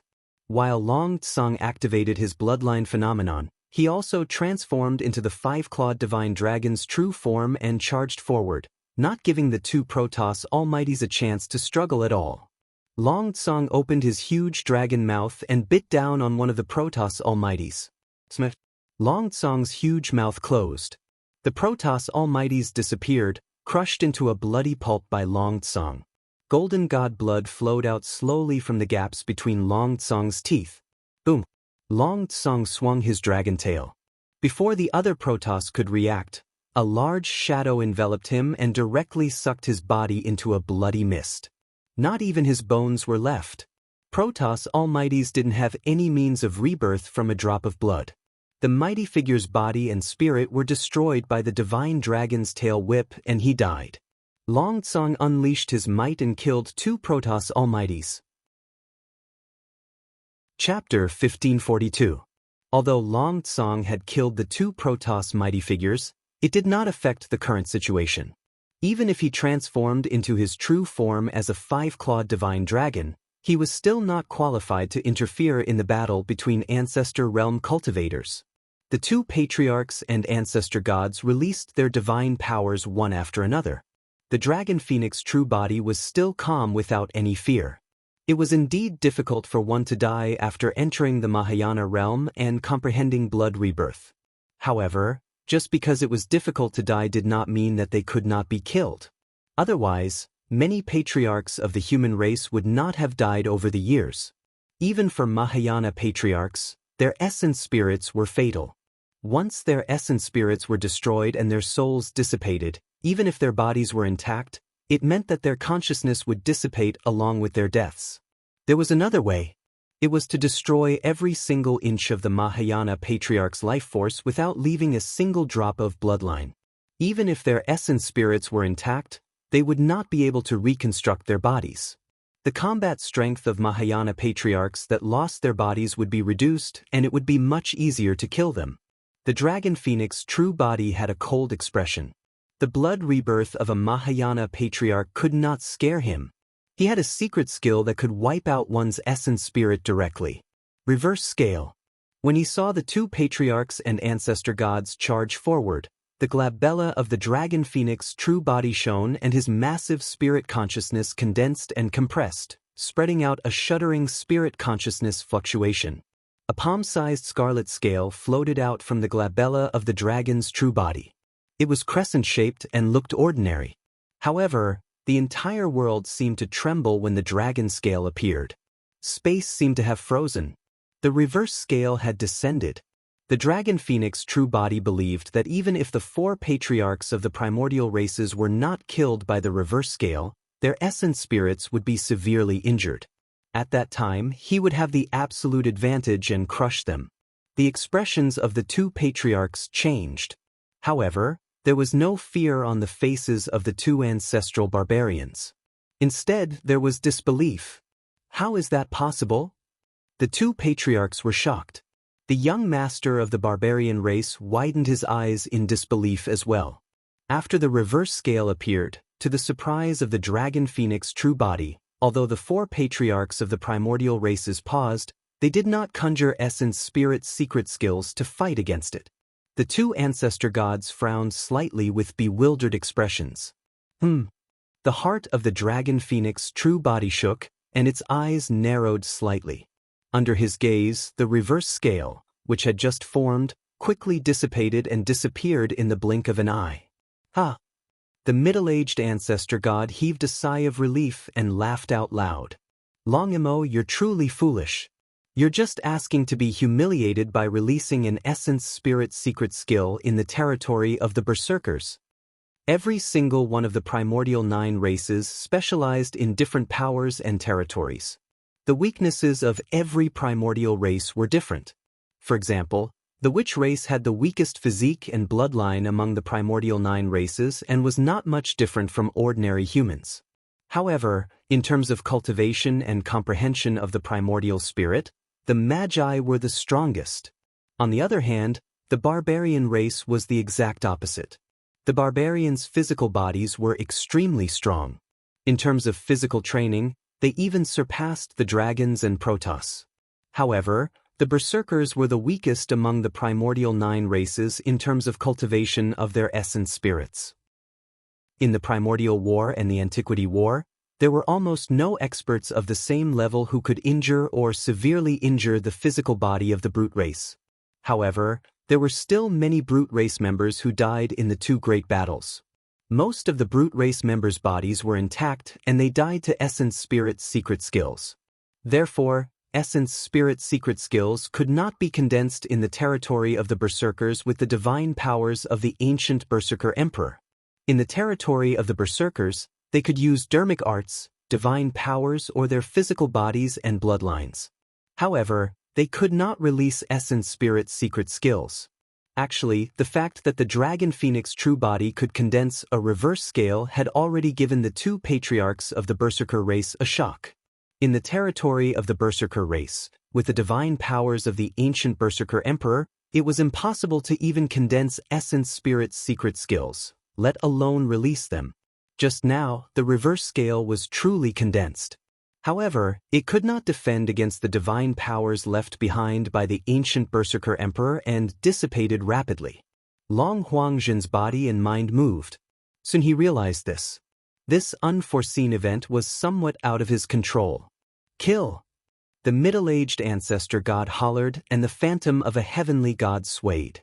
His body shone brightly as he swung his gigantic sword and charged forward once more.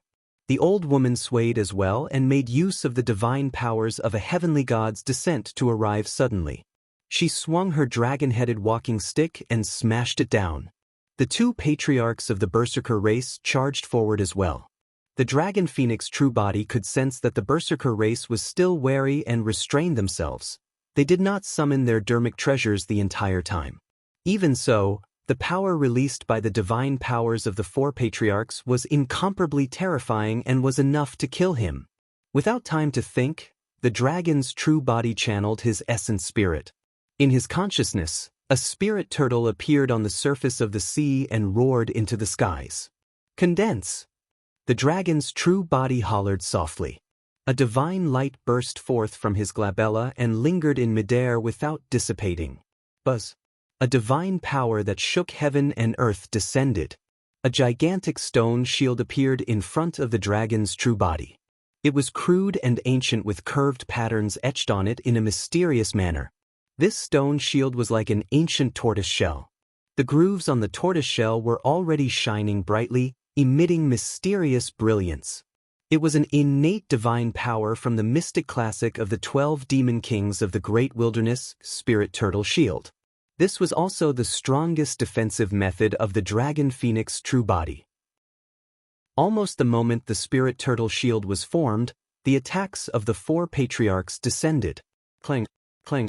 The gigantic sword and dragon-headed walking stick of the 2 ancestor gods smashed onto the Spirit Turtle Shield almost simultaneously. Bang, bang. The fists of the 2 patriarchs of the Berserker race smashed onto the Spirit Turtle Shield with a loud bang. It was as though the scene had frozen. After a brief pause, the Spirit Turtle Shield shone with a bedazzling halo and a shockwave surged with a wanton might. Snap!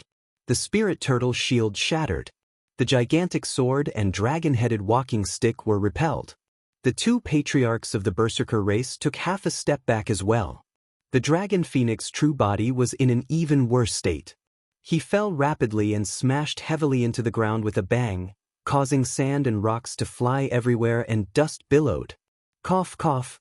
The dragon phoenix true body coughed out a mouthful of blood and felt an intense pain all over his body, causing his tendons and bones to crack. After the 4 patriarchs of the primordial races released their divine powers, their strength increased exponentially. The power of that divine power was way too strong. Although the spirit turtle shield blocked most of the power of the divine powers, there was still a lot of it that surged into his body and caused quite a bit of impact. "Young master!" Long Tsong and the others exclaimed when they saw that. "Don't come over!" The voice of the dragon phoenix true body sounded with an unquestionable tone. Long Tsong and the others stopped hurriedly. The dragons knew that if they charged forward rashly, they would only be a burden to the dragon phoenix true body and would only be a burden. Long Tsong withdrew a transmission talisman from his storage bag and tore it instantly. The talisman transformed into a streak of light and sped out of Savage Palace. Bang! Before the streak of light could fly out of Savage Palace, it was grabbed by a gigantic palm and crushed instantly. The figure of the Savage Palace's young master appeared. Chapter 1543. Man Who? Long Tsong was enraged and shouted, "What are you doing? If the young master dies in Savage Palace, prepare to suffer the wrath of the dragons." When he heard that, a hint of fear flashed through the eyes of the young master of the barbarian race. The young master of the barbarian race clenched his fists slightly and said in a deep voice, "Long Tsong, your young master was the one who broke the rules first. You can't blame the barbarian race for attacking." Even so, the tone of the young master of the barbarian race softened. The young master of the barbarian race continued, "Furthermore, even if you send a message back to the Dragon Bone Valley now, it will definitely be too late. Long Mo won't be able to last that long against the combined forces of the 4 patriarchs of the primordial races." Boom! Before he could finish his sentence, a loud bang sounded from the battlefield. The middle-aged ancestor god and the old woman had summoned their dermic treasures and chased after him, slashing down viciously at the place where the dragon phoenix true body landed. The gigantic sword split the ground of Savage Palace into 2. The dragon-headed walking stick released a divine power and created a huge pit in the ground. "Master!" Solitary Cloud cried out tragically with bloodshot eyes. He wanted to charge forward and fight the middle-aged ancestor god and the old woman, but he was held back by Long Tsong. "The young master isn't dead yet." Long Tsong hollered. True enough. There was no sign of the dragon phoenix true body in the gigantic pit on the ground. The attacks of the 2 ancestor gods missed. The expressions of the middle-aged ancestor god and the old woman changed slightly. All of a sudden, a chilling killing intent descended as the figure of the dragon phoenix true body appeared behind the old woman. Its 5 claws blotted out the skies as it grabbed towards the old woman. "Watch out!" The middle-aged ancestor god hollered and swung the gigantic sword in his hand, slashing towards the dragon phoenix true body. The 2 experts of the barbarian race charged from behind as well. The dragon phoenix true body frowned slightly and flapped its 2 pairs of gigantic wings. It turned into a scarlet gold beam of light and vanished from the spot. It was too fast. The attacks of the 4 patriarchs missed. 2 pairs of wings? The 4 patriarchs were slightly taken aback. They could clearly see that on the back of the dragon phoenix true body, other than the pair of crimson wings, there was an even larger pair of golden wings. The 2 pairs of wings flickered with resplendent light. They were beautiful and flawless. The second ability of the mystic classic of the 12 demon kings of the great wilderness. Extreme speed. Over the years of cultivation in the ancestral Dragonland, the dragon phoenix true body's comprehension of this remarkable power had become deeper and deeper, and its coordination with the dragon phoenix wings had also become more tacit. The current dragon phoenix true body was much faster than when he was escaping from Penglai Island. Under the siege of the 4 patriarchs of the primordial races, the dragon phoenix true body relied on its extreme speed and was still able to move around with ease. Although the 4 patriarchs of the primordial races were powerful, they could not touch the true body of the dragon phoenix. Not only that, if the two ancestral gods were to let down their guard, they would be struck by the dragon phoenix true body's killer moves and be in constant danger. No! The middle-aged elder god was secretly alarmed. If this continued, once the divine powers on their bodies dissipated and the phantom of the heavenly gods disappeared, they would instantly be disadvantaged in terms of strength.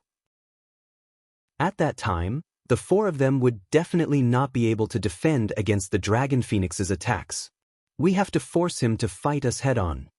The middle-aged elder god sent a voice transmission to the old woman as he chased. I'll go deal with those dragon's brats and force him to appear. The old woman sneered.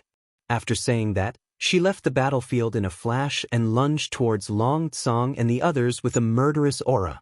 The dragons were shocked. They could not defend against the power of the ancestor god. Even the five-clawed divine dragon, Long Tsong, was as insignificant as an ant against the power of the ancestor god. Boom! Suddenly, a gigantic and thick stone pillar descended from the void. The stone pillar was grayish-white with a five-clawed divine dragon crawling on it. It emitted an ancient aura and a wanton might. It was violent and sharp, as though it wanted to suppress all races. It was the other innate divine power of the dragon phoenix true body, the ancestral dragon divine pillar.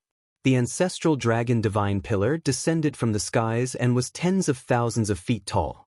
It created a huge hole in the roof of Savage Palace and smashed down towards the old woman. Good timing! The old woman's expression was unchanged as she channeled her blood chi and swung her dragon-headed walking stick towards the ancestral dragon divine pillar. Boom! There was a deafening bang. Cracks appeared on the body of the ancestral dragon divine pillar and it dissipated into nothingness in the blink of an eye. The middle-aged elder god charged over as well and swung the gigantic sword in his hands. He ignored the dragon phoenix true body and charged towards Long Tsong and the others instead. He knew very well that it would be useless even if he attacked the dragon phoenix true body. Before his gigantic sword descended, the dragon phoenix true body used its extreme speed divine power and left first. What he wanted to do was to force the dragon phoenix true body to attack them and take them head-on. The two patriarchs of the barbarian race frowned slightly. As Mahayana patriarchs, it was bullying to begin with for them to attack a half-martial ancestor. Now that they were using such despicable methods, the two patriarchs of the barbarian race were disgusted. The barbarian race had always been open and aboveboard in their actions. When they saw that, the two patriarchs of the barbarian race hesitated for a moment and did not charge forward. The dragon phoenix true body appeared and stood in front of Long Tsong and the others, glaring at the middle-aged elder god and old woman who were charging over with a cold expression. Young master, leave this place. Don't worry about us. Long Tsong realized that the patriarchs of the primordial races could not harm the dragon phoenix true body at all, and that was the reason why they attacked them repeatedly. That's right, leave first. Long Shi urged as well. No one can leave today. The old woman said sinisterly. Leave.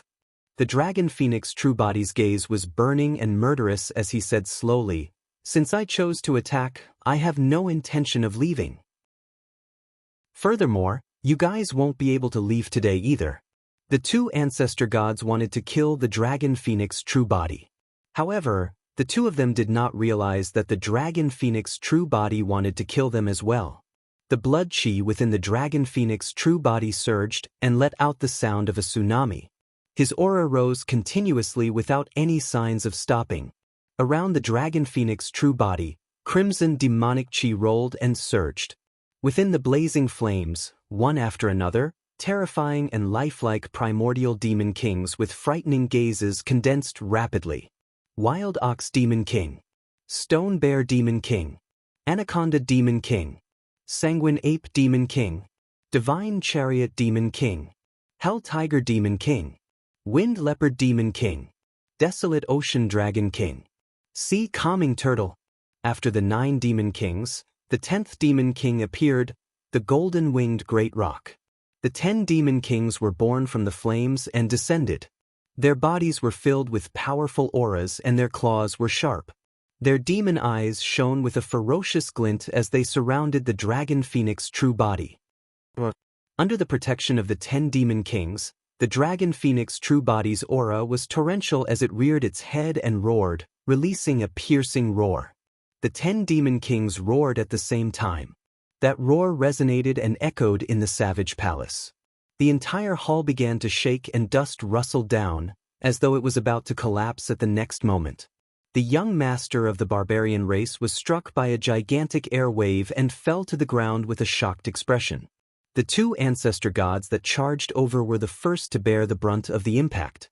Their ears hurt from the roar and their minds buzzed. The faces of the 2 ancestor gods turned pale. If there were only 2 ancestral gods, then with the combat strength of the dragon phoenix true body, he would absolutely be able to kill them. But now, this tiny jade slip had completely changed the situation. As though it had sensed the danger that the dragon phoenix true body was in, the mystic classic of the 12 demon kings of the great wilderness circulated automatically in his body. After the 10 demon kings dissipated, they turned into thick demonic chi. Scarlet demonic chi surged, and in the blink of an eye, a blood-colored butterfly appeared behind the dragon phoenix true body. The blood butterfly spread its wings with 2 bright moons imprinted on them. It was like a pair of cold eyes that glared at the 2 ancestral gods. The blood butterfly was only 10 feet tall. However, the 2 ancestral gods felt their scalps tingle and their hearts skip a beat when they were targeted by it. "What's that?" the middle-aged ancestral god mumbled. All of a sudden, the wings on the blood butterfly's back trembled gently. Although that slight tremor was almost imperceptible, it caused a shocking storm. The surrounding void was distorting, deforming, collapsing, and collapsing. Even the rays of light that permeated the area were distorted and distorted as they entered the void. Against the flapping of the blood-colored butterfly, a rare darkness appeared around the dragon phoenix true body. The 2 powers collided in the savage palace. A moment later, the light dissipated gradually. The blood-colored butterfly had already vanished as well. The dragon phoenix true body had a dispirited expression and closed his eyes as he fell from midair. His body was drenched in blood and was penetrated by the power of light. He was severely injured. Actually, if not for the protection of the 10 demon kings and the final defense of the blood-colored butterfly, the great light technique would have been enough to kill the dragon phoenix true body. Although he had a taboo body, he was only a half-martial ancestor and had yet to take that step. That single step was the difference between heaven and earth. The power of a great divine power had completely exceeded the scope of what he could endure. "He's not dead even after that?" the old woman shrieked with a look of disbelief. "After all, that's a taboo dragon phoenix and his life force is way too strong," the middle-aged ancestral god said coldly. "However, it doesn't matter anymore. The dragon phoenix is severely injured and is like a fish on the chopping block for us to slaughter." "Young master!" Long Tsang and the others shouted and wanted to charge forward. However, a tall figure appeared in front of the dragons and blocked their path. It was the young master of the barbarian race. "Man Hu, it's you again!" Long Tsang's expression turned cold and his eyes were filled with killing intent. "Brother Long Tsang, calm down," Man Hu said in a muffled voice. "What's the difference between you heading forward now and courting death? Even so, we can't let the Protoss kill the young master of the dragons." Long Tsang shouted. Chapter 1545. The Great Light Art was a great divine power of the Protoss and was extremely powerful. Despite the resistance of the 10 demon kings and the blood-colored butterfly, streams of light still seeped into the dragon phoenix true body. Although the light seemed gentle, it contained fatal killing intent. Light could bring about vitality, but it could also cause destruction. The vitality of the dragon phoenix true body's flesh and organs gradually declined under the infiltration of the light. His flesh shriveled rapidly and the flames on his body extinguished. His wings dimmed and gradually withered. This was a great divine power after all. Even with the dragon phoenix true body's shocking regeneration capabilities, it was useless. As though they possessed spirituality, the light burrowed into the consciousness of the dragon phoenix true body and tore through the consciousness without any obstruction. The light even wanted to kill the essence spirit of the dragon phoenix true body. However, the moment the light tore through the consciousness, they were slightly stunned. This was truly a consciousness. A massive and pure spirit consciousness materialized and formed an ocean. It was dark, cold, and deep. There was a gigantic spirit turtle floating in the middle of the ocean. A dignified and sharp cry sounded from the firmaments. A golden beam of light soared into the 9 heavens and flew thousands of kilometers with a flap of its wings. The golden-winged great rock's gaze was sharp as it circled in the skies and glared at the ball of light that had barged into the consciousness. In the middle of the consciousness, 2 fist-sized balls of light hovered around the scarlet-haired essence spirit. They contained a terrifying aura and no one knew what they were nurturing. The light of the great light art gathered rapidly and formed a resplendent spear in the blink of an eye, piercing towards the scarlet-haired essence spirit. The spear of light tore through the air with an ear-piercing sound. The spear of light contained the power of divine powers, and even the flesh of the dragon phoenix true body could not defend against it. The scarlet-haired essence spirit would definitely die if it was pierced. The spirit turtle floated in the consciousness motionlessly. The golden-winged great rock soared in the firmaments and did not act rashly either. The 2 demon kings merely glared at the spear of light with cold expressions. Just as the spear was about to pierce the scarlet-haired essence spirit, a ball of light that surrounded him floated over and blocked in front of the scarlet-haired essence spirit. He didn't know if it was because the spear of light was too powerful or because the ball of light was too weak. Light descended and instantly pierced through the ball of light. Time seemed to stop for a moment. Even the soaring golden-winged great prung paused in midair. The next moment, rock shattering shocked the heavens, the earth quaking and the mountains shaking. Within this ball of light, an extremely terrifying aura burst forth. A gigantic demonic beast descended, exuding a savage and ancient aura. This was a divine elephant. The legendary divine elephant had boundless strength. With a single move, it could cause mountains to crumble and the earth to crack. With a swing of its trunk, it could cause the stars in the sky to fall.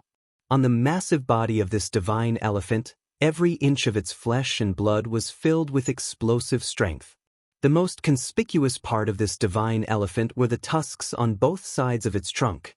Ordinary divine elephants only had a pair of tusks, but this divine elephant had 3 pairs of 6. 6 ivory tusks that were as white as jade grew on both sides of his cheeks. They were sharp and seemed to contain divinity, as if they could pierce through everything. The 11th demon king was born. 6-tusked divine elephant. Roar! The 6-tusked divine elephant swung its trunk and roared into the skies, letting out a loud and furious roar. The 6 tusks were filled with a terrifying aura. Beneath the feet of the 6-tusked divine elephant, pieces of land condensed and expanded continuously as though they were corporeal. Initially, in the consciousness of the dragon phoenix true body, there was only the desolate sea that was condensed from spirit consciousness. In the desolate sea, there were spirit turtles floating. In the skies, a great prung spread its wings. But now, the 6-tusked divine elephant had descended and a miracle had appeared, manifesting pieces of land. The wild ox demon king, stone bear demon king, anaconda demon king, sanguine ape demon king. With the appearance of this piece of land, the demon kings that did not appear previously descended and materialized. The 11 demon kings roared in the consciousness of the dragon phoenix true body with a terrifying might and torrential demonic chi. The moment the spear of light pierced through the ball of light and the 6-tusked divine elephant descended, it was shattered by the trunk of the divine elephant and dissipated into the world. The scarlet-haired essence spirit woke up and exchanged glances with the 6-tusked divine elephant. The moment their gazes met, the mind of the dragon phoenix true body rumbled and a mysterious divine power comprehension gradually surged into his mind. At the end of the mystic classic of the 12 demon kings of the great wilderness, there were 4 divine powers. The 3rd divine power was born. Of the 4 divine powers, the first 2 were more focused on support and survival. For example, the spirit turtle shield possessed an absolutely terrifying defense. The dragon phoenix true body was at the half-martial ancestor realm and even relied on the spirit turtle shield to defend against the attacks of the four patriarchs. As for the golden-winged great rock's extreme speed divine power, it was absolute speed. With the extreme speed divine power, the dragon phoenix true body could roam freely and come and go without a trace against the combined forces of the four patriarchs of the primordial races. However, the killing power of those two divine powers was not strong and did not have any offensive capabilities. As for the third divine power awakened by the dragon phoenix true body, it was absolute strength. The six-tusked divine elephant was the god of land in the great wilderness. On land, even the dragon king of desolate ocean had to retreat. No living being could match it in terms of strength. On land, the six-tusked divine elephant could sweep through everything. The third divine power, six-tusked divine power. Once this divine power was awakened, his strength would increase exponentially. If he could cultivate 2 elephant tusks, his strength would increase by 2 times. This increase in strength was not purely the power of his physical body.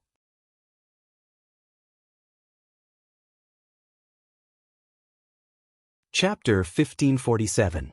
Even though the middle-aged ancestor god tried his best to restrain himself, he could not help but reveal a hint of shock in his eyes. "What method are you using?" The middle-aged ancestor god gulped and asked loudly, "How did your strength increase so much in such a short period of time?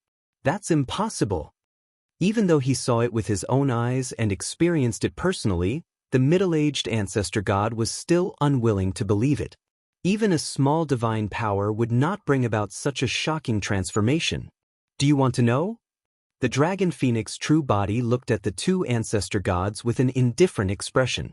There was no emotion in her eyes as she said coldly, "Go to hell and ask. There are countless innocent living beings from the primordial war waiting for you there." In the primordial era, the Protoss invaded and intentionally provoked the 3 great taboos to kill each other, triggering an unprecedented tragic primordial war. In that war, countless living beings died and countless races perished. The Protoss was the culprit. Only the 2 ancestor gods could understand the deeper meaning behind Su Zimo's words. "What are you talking about? I don't understand." The middle-aged ancestor god's gaze was evasive as he forced a chuckle. This was a secret of the primordial era that had long been buried in time. Even within the Protoss, only the patriarch was qualified to know about it, let alone the other races. The middle-aged ancestor god did not believe that the dragon phoenix true body would know about these secrets. The barbarians frowned slightly. They could vaguely tell that the dragon phoenix true body seemed to be implying something. However, the barbarians were still confused. "Long mo." A patriarch of the barbarian race took a deep breath and stood out, saying in a deep voice, "Now that things have come to this, you can't continue making mistakes. You can't be ruthless." The barbarians were caught in the middle between the dragons and the Protoss and were in a terrible state. Because the Protoss and dragons arrived at the same time, the barbarians were initially planning how to deal with the 2 primordial races and obtain the greatest benefits. However, they did not expect the dragon phoenix true body to be decisive and kill the imperial heaven godchild directly. With that, their plans were completely disrupted. The current situation was completely out of the control of the barbarians. Right now, the barbarians only wanted to settle the matter as soon as possible and extricate themselves from this matter. They couldn't let the 2 ancestral gods kill the dragon phoenix true form, but they couldn't let the dragon phoenix true form kill the remaining 2 ancestral gods either. The barbarians wanted to strike a balance between both sides, but they did not expect that they would end up in a dilemma. The young master of the barbarian race also stood out and smiled bitterly. "Brother Long Mo, the barbarian race doesn't want any gifts. I really can't accept your gift." "It's fine if you don't want this gift." The dragon phoenix true body's gaze was cold and her tone was resolute as she said slowly, "However, I must kill these 2 people." Actually, the moment she stepped into the savage palace and saw the Protoss, the dragon phoenix true body had already wanted to kill him. The so-called gift was, of course, just an excuse. Killing the Protoss would force the barbarians to make a choice. Secondly, it was for the truth behind the primeval war. The dragon phoenix true body felt indignant. It was unfair for Night Spirit. For the countless lives that perished in the archaic war, for the countless races that were wiped out, for the injustice. The moment she said that, the dragon phoenix true body charged forward once more. However, his speed was far inferior to the dragon phoenix true body. Before the middle-aged ancestor god could escape far, the dragon phoenix true body caught up and bit down, devouring the middle-aged ancestor god's entire body. The middle-aged ancestor god's essence spirit hurriedly left his body and escaped from the dragon phoenix true body's mouth by a hair's breadth. Exclamation point. The middle-aged ancestor god's body was torn apart by the dragon phoenix true body, and all his flesh was swallowed into its stomach without a single drop of blood flowing out. The middle-aged ancestor god channeled his essence spirit and wanted to be reborn from a single drop of blood. However, he did not have a single drop of blood left. Swoosh! The wings of the dragon phoenix true body closed and formed a gigantic flame cage that trapped the middle-aged ancestor god within and ignited with raging flames. The middle-aged ancestor god's essence spirit let out a series of tragic cries within the flames. Within a few breaths, he was burned to ashes by the flames of the dragon phoenix true body. Clang! The dragon phoenix true body spat out the middle-aged ancestor god's storage ring casually, and it fell to the ground. The young master of the barbarian race, Long Tsong, and the others were dumbfounded. Boom! Outside the savage palace, the two patriarchs of the barbarian race snapped back to their senses and broke free from the rubble. They rushed back with furious expressions.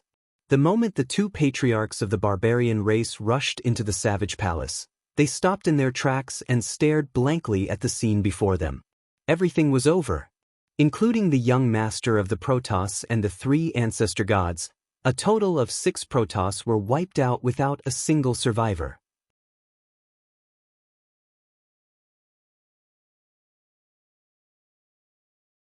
Chapter 1550.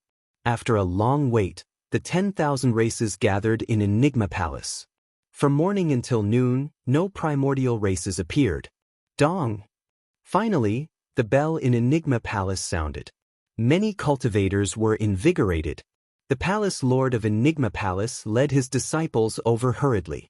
Not far away, a group of cultivators of different races arrived. However, none of them were primordial races.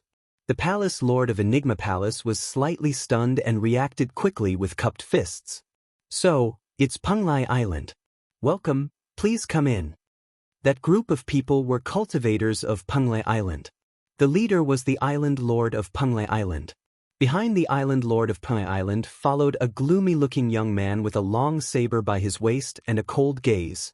It was the new young master of Penglai Island. After everyone from Penglai Island arrived, the living beings of the 10,000 races continued to wait. Under normal circumstances, today should be the day of the convention of the 10,000 races. However, no one from the primordial 9 races appeared, and the convention of the 10,000 races could only be postponed.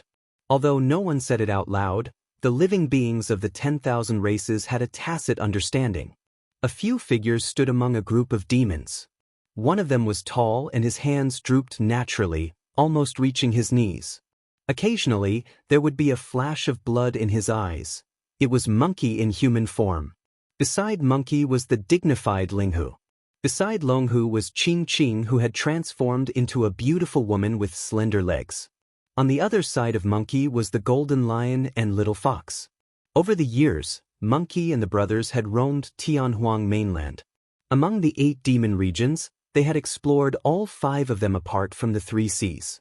The 5 brothers had already cultivated to the realm of grand demons. Brother Monkey, do you think Big Brother is still alive? Linghu asked softly. When she heard that, Little Fox pouted and her eyes reddened. Monkey glared at Linghu. What nonsense are you talking about? Big Brother is definitely alive. I reckon that he will definitely appear in such an occasion. Don't scare Little Fox. Ching Ching reached out and pinched Linghu's fats viciously as well. Linghu was in pain and stuck out his tongue at Little Fox, making a face. Only then did Little Fox smile through her tears. Thereafter, she seemed to have thought of something and retracted her smile, sighing gently. The myriad races continued to wait in Enigma Palace. The primordial 9 races did not appear, and none of the myriad races dared to leave early. The patriarch and the palace masters of the human super sects glanced at each other without saying a word. Their faces were expressionless, but they all seemed to know what was going on. It was clear that the actions of the primordial races were intentional. In the evening, the sky gradually darkened. The crowd became more and more restless. The patience of many cultivators and living beings was gradually running out. The arrogance of this primordial race is too great. That's right. All the races have gathered and we're just waiting for the primordial 9 races. Complaints could be heard from the crowd. At this moment, the bell rang. In the distant horizon, dark clouds pressed down and surged over, emitting a terrifying aura. When they got closer, the cultivators could see clearly. Their expressions changed slightly and a trace of fear flashed through their eyes. The rumbling dark clouds were formed by ferocious-looking Rakshasa race beings. Many Rakshasas were pitch black and flapped their gigantic wings. All of them were incomparably ugly and had ferocious gazes as they circled in midair. From afar, they looked like a gigantic dark cloud. When the dark cloud arrived above Enigma Palace, the Rakshasas dispersed one after another. A beautiful and slender figure walked out from the dark clouds. Among the ugly and menacing Rakshasas, a flawlessly beautiful woman strode over slowly. She wore tight armor that accentuated her curvaceous figure perfectly. The appearance of this beautiful woman attracted a wave of exclamations. It was as though a warm ray of sunlight shone through the dark clouds and shone into everyone's hearts. Is that the legendary Yu Luosha? The Rakshasa race is truly strange. The other Rakshasas are so ugly, but the women of the Rakshasa race are so beautiful. A series of praises sounded from the crowd. Suddenly, a Rakshasa behind Yu Luosha had a cold expression and revealed killing intent as he charged into the crowd in a flash. That group of people was sliced into 2 by the wings of the Rakshasa race being. Blood spewed out. Instantly, more than 10 cultivators were dismembered by a single move. The 10,000 races were in an uproar. Nobody expected that one of the primordial 9 races, the Rakshasa race, would go on a killing spree the moment they appeared and kill more than 10 cultivators. The nearby cultivators were shocked and retreated one after another. The Rakshasa race being said coldly, "Human ants, you deserve to die for insulting my race." Many cultivators remained silent.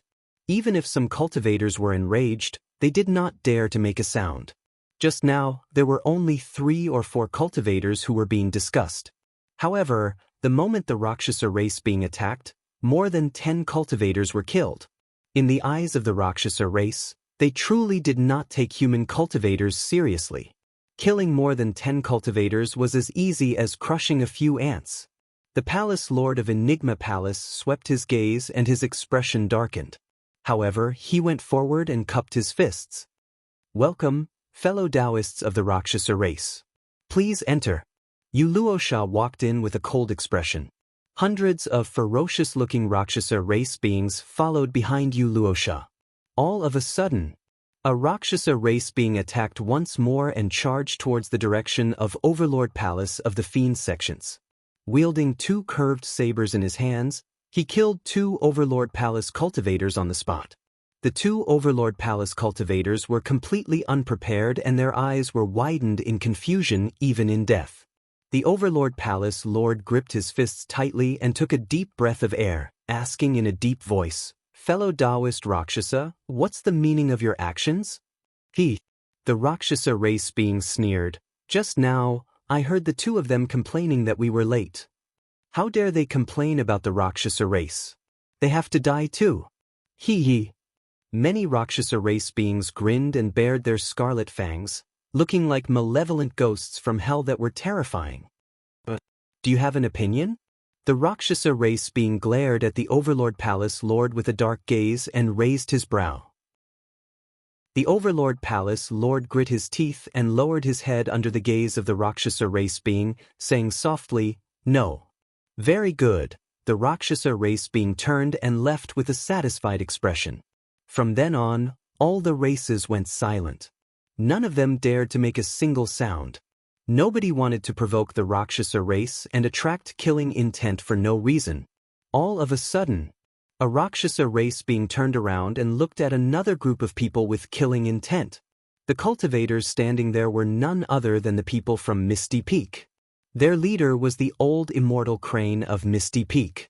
Everyone from Misty Peak felt a chill run down their spines.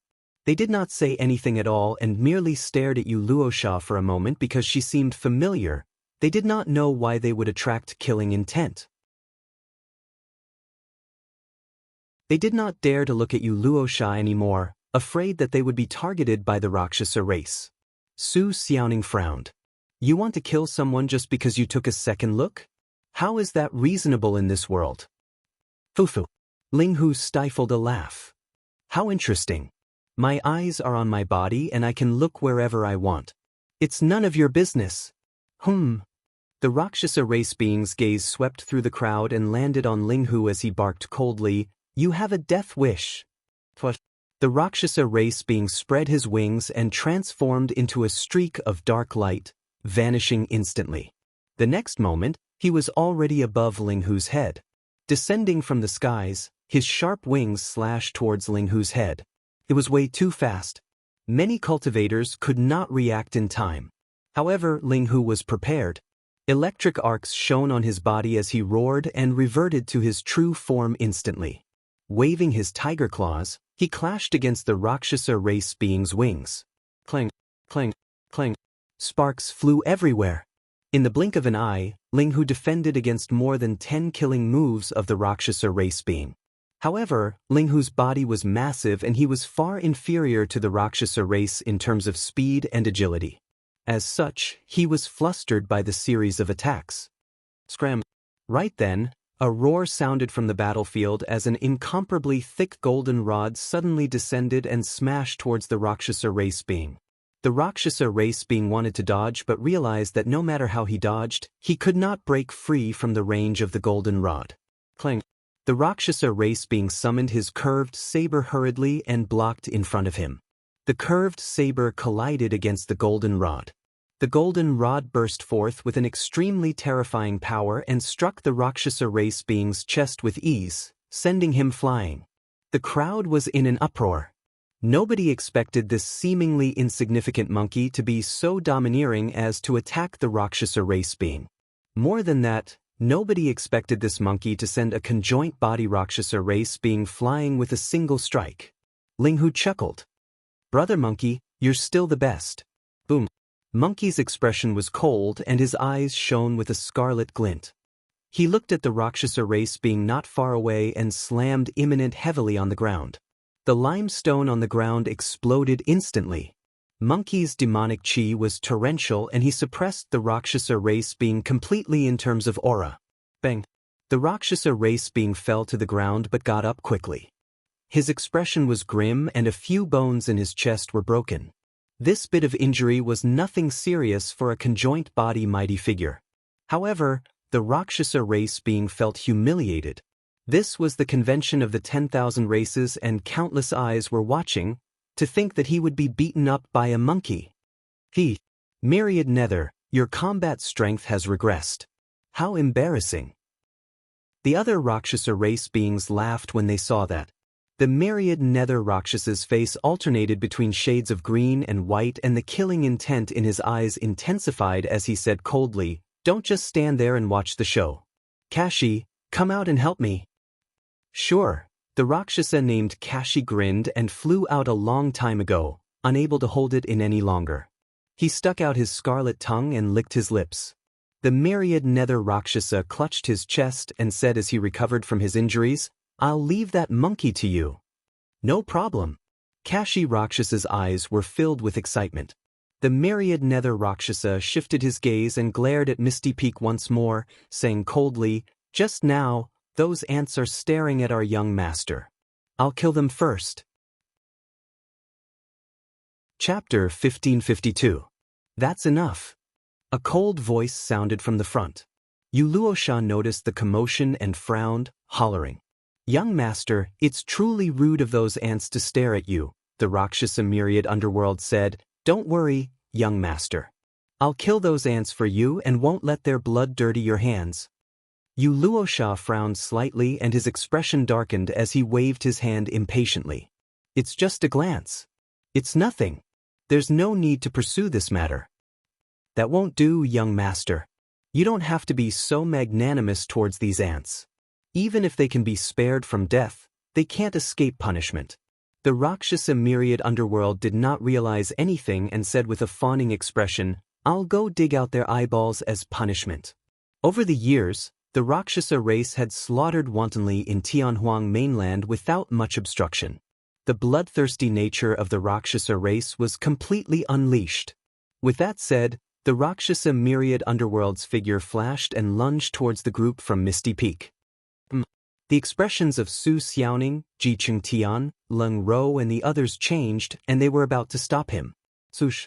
An even faster figure descended, arriving above the myriad abyss Rakshasa in the blink of an eye.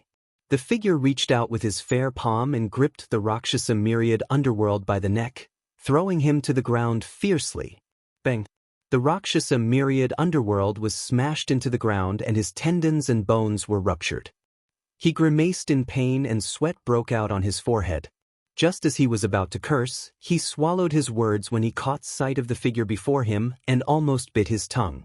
The person who threw him to the ground was the young master of the Rakshasa race, Yuluosha. That scene stunned the living beings of the 10,000 races as well. Only some cultivators from Misty Peak were in deep thought. Oh my, Linghu did not mind the commotion and laughed cheekily. What's going on? You guys started fighting amongst yourselves? Young master, why are you? The Rakshasa myriad underworld felt wronged and was confused. Yuluosha said slowly with a cold expression, I said earlier on, there's no need to pursue this matter. Didn't you hear me? I just. The Rakshasa of the abyss still wanted to defend herself. Shut up. Yuluosha stepped forward and stomped on the myriad abyss Rakshas's face. The Rakshasa of the abyss blacked out on the spot. Crack. The sound of bones cracking could be heard. The beings of the myriad races sucked in a sharp breath upon hearing this.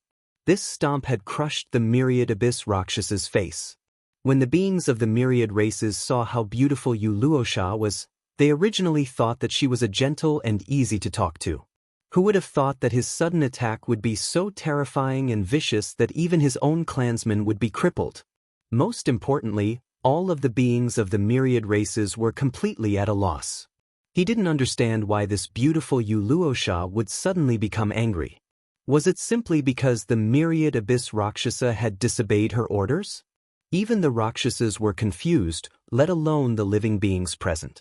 Originally, that Kashi Rakshasa had wanted to deal with the monkey. However, when he saw this scene, he was so frightened that his entire body trembled. Without much hesitation, he retreated. After this incident, many Rakshasas arrived at an area that belonged to the primordial races. Throughout the entire process, there were no more Rakshasas that jumped out to kill. The journey was peaceful. Many cultivators nodded to themselves and had more confidence in the convention of the myriad races. From the looks of it, Yuluosha should be here sincerely to negotiate reconciliation with the human race.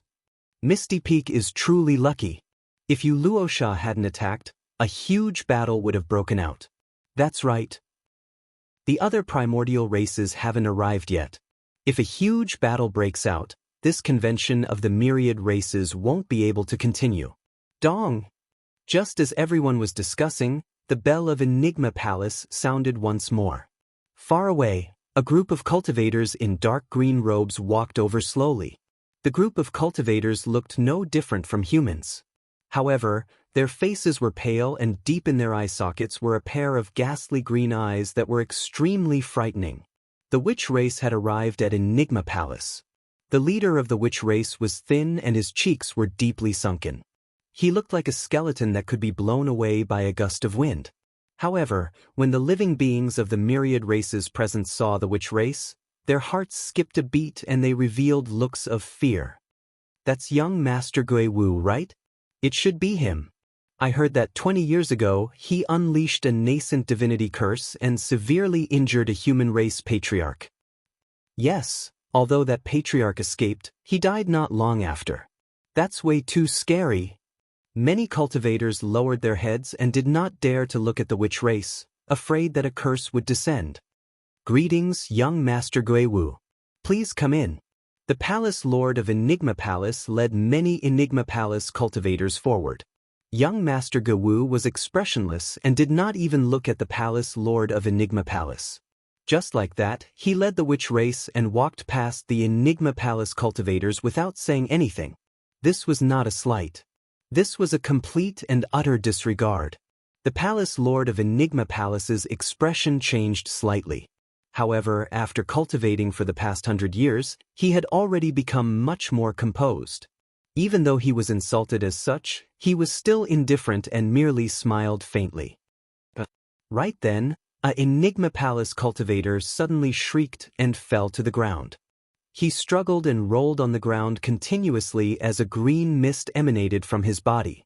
The cultivator seemed to be in extreme pain as he tore his clothes and scratched his face repeatedly.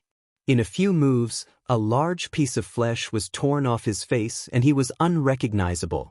When they heard that tragic shriek and saw that scene, the living beings of the myriad races felt chills run down their spines. Junior brother. Another Enigma Palace cultivator wanted to head forward to check on his fellow sect mate. Don't touch him.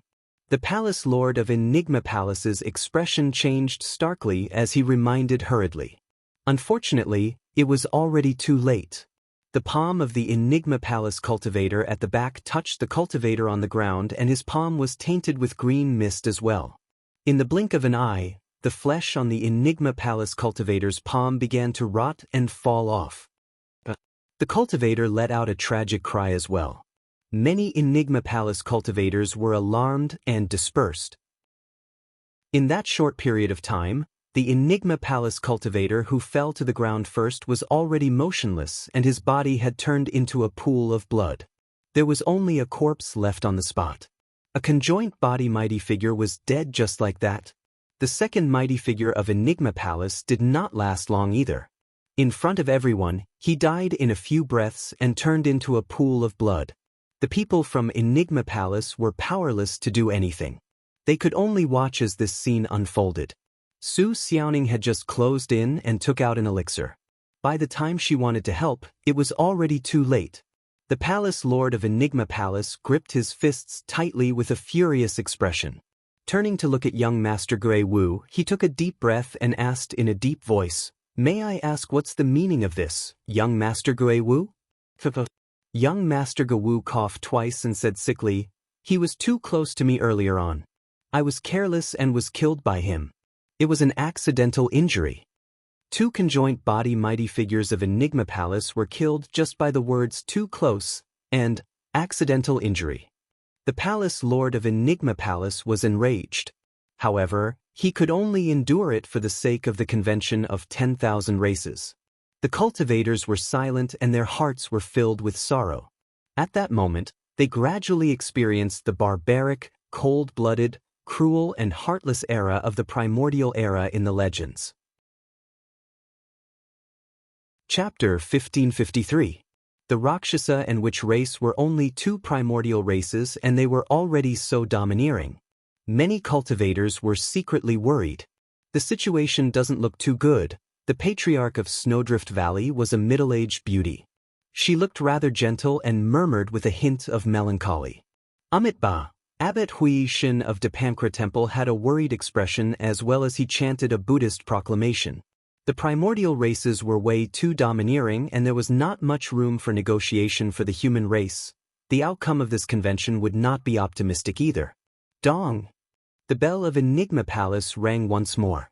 A blood mist drifted over from afar with figures faintly discernible within. Before they arrived above Enigma Palace, there was already a blood stench. Bloodvine race. 100 years ago, the Bloodvine race destroyed one of the upper sects, Southern Dual Sect. In the end, Araki Takashi suppressed more than 10,000 of them on 6-Star Mountain.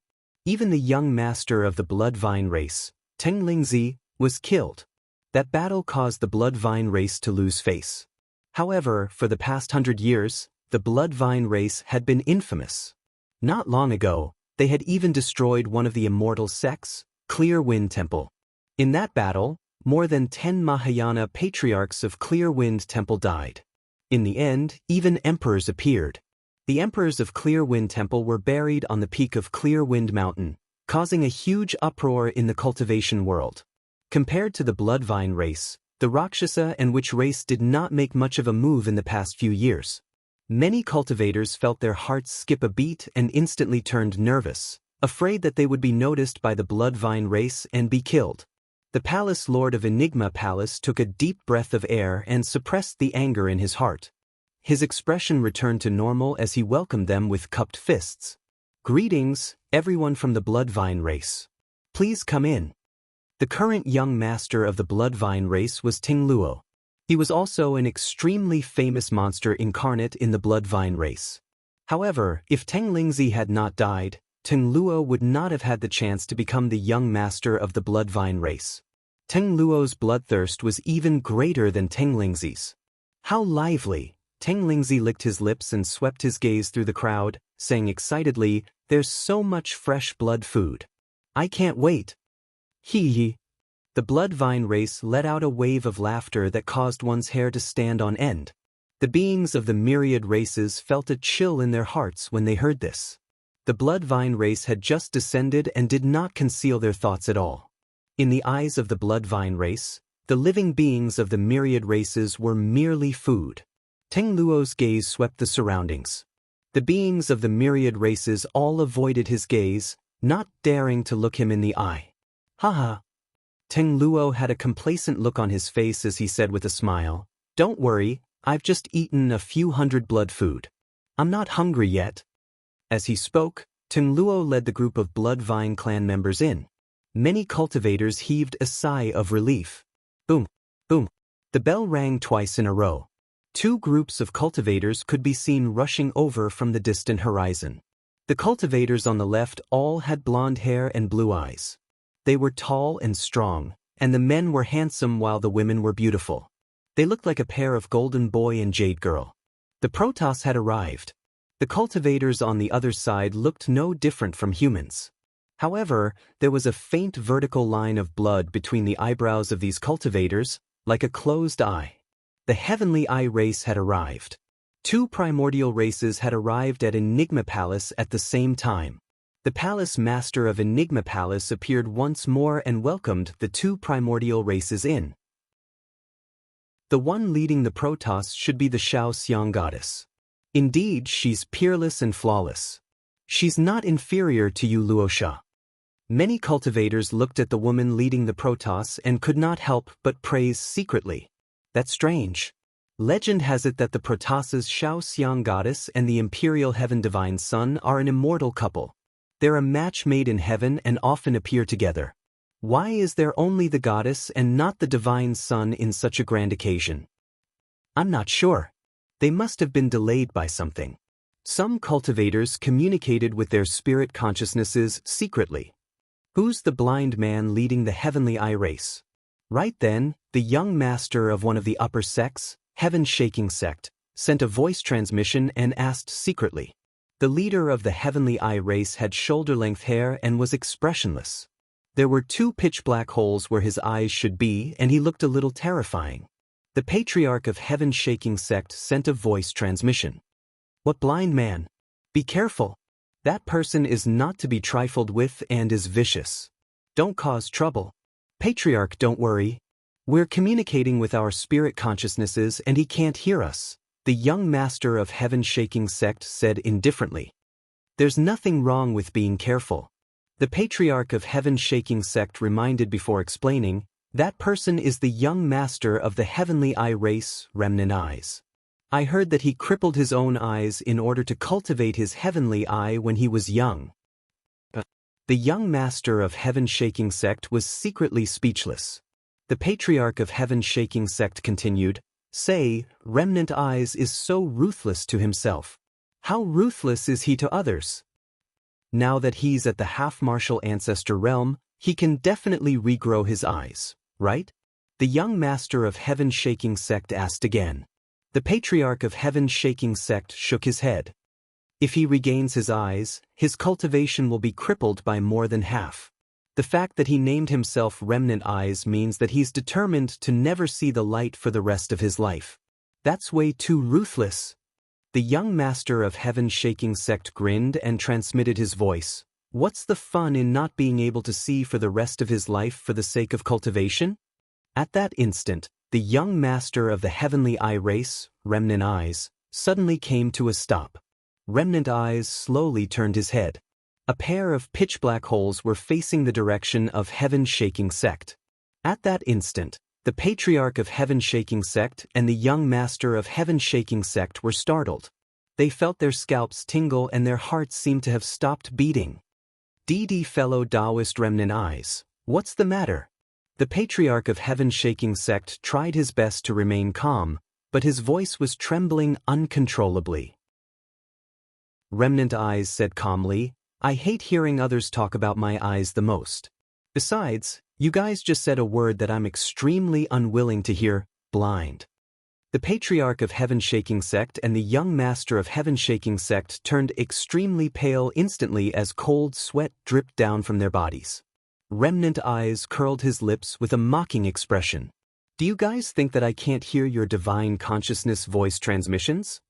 Since he had injured his eyes, he could naturally hear things that others could not. Suddenly, the heavenly eye on Remnant Eyes' glabella opened a tiny gap. An extremely terrifying energy fluctuation burst forth and a gigantic cold beam of light streaked past the direction of heaven-shaking sect. It was too fast. The power of visual techniques was instantaneous. Furthermore, it was the visual technique of the young master of the heavenly eye race. The patriarch of heaven-shaking sect and the young master widened their eyes and their expressions froze. Blood mists spewed out one after another.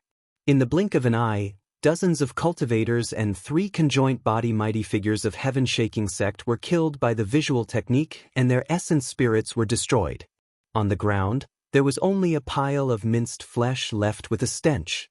Remnant Eyes merely opened his eyes slightly and all the cultivators of heaven-shaking sect were dead. Silence reigned. The living beings of the 10,000 races were stunned by Remnant Eyes' methods and did not even dare to breathe heavily. In the primordial era, there was naturally a reason why the primordial races could dominate Tianhuang mainland and reign above the 10,000 races. Mighty figures of the human race were as insignificant as ants in the hands of the young masters of the primordial races. They could be crushed to death casually without any effort. You're tuning in to the Passion Pages YouTube channel. We're so grateful for your support and don't forget to subscribe to join us on this incredible journey through captivating stories. Your generosity through donations truly makes a world of difference, as it's the primary source of revenue that allows me to expand and enhance this channel for you. Thank you from the bottom of my heart for being a part of this adventure.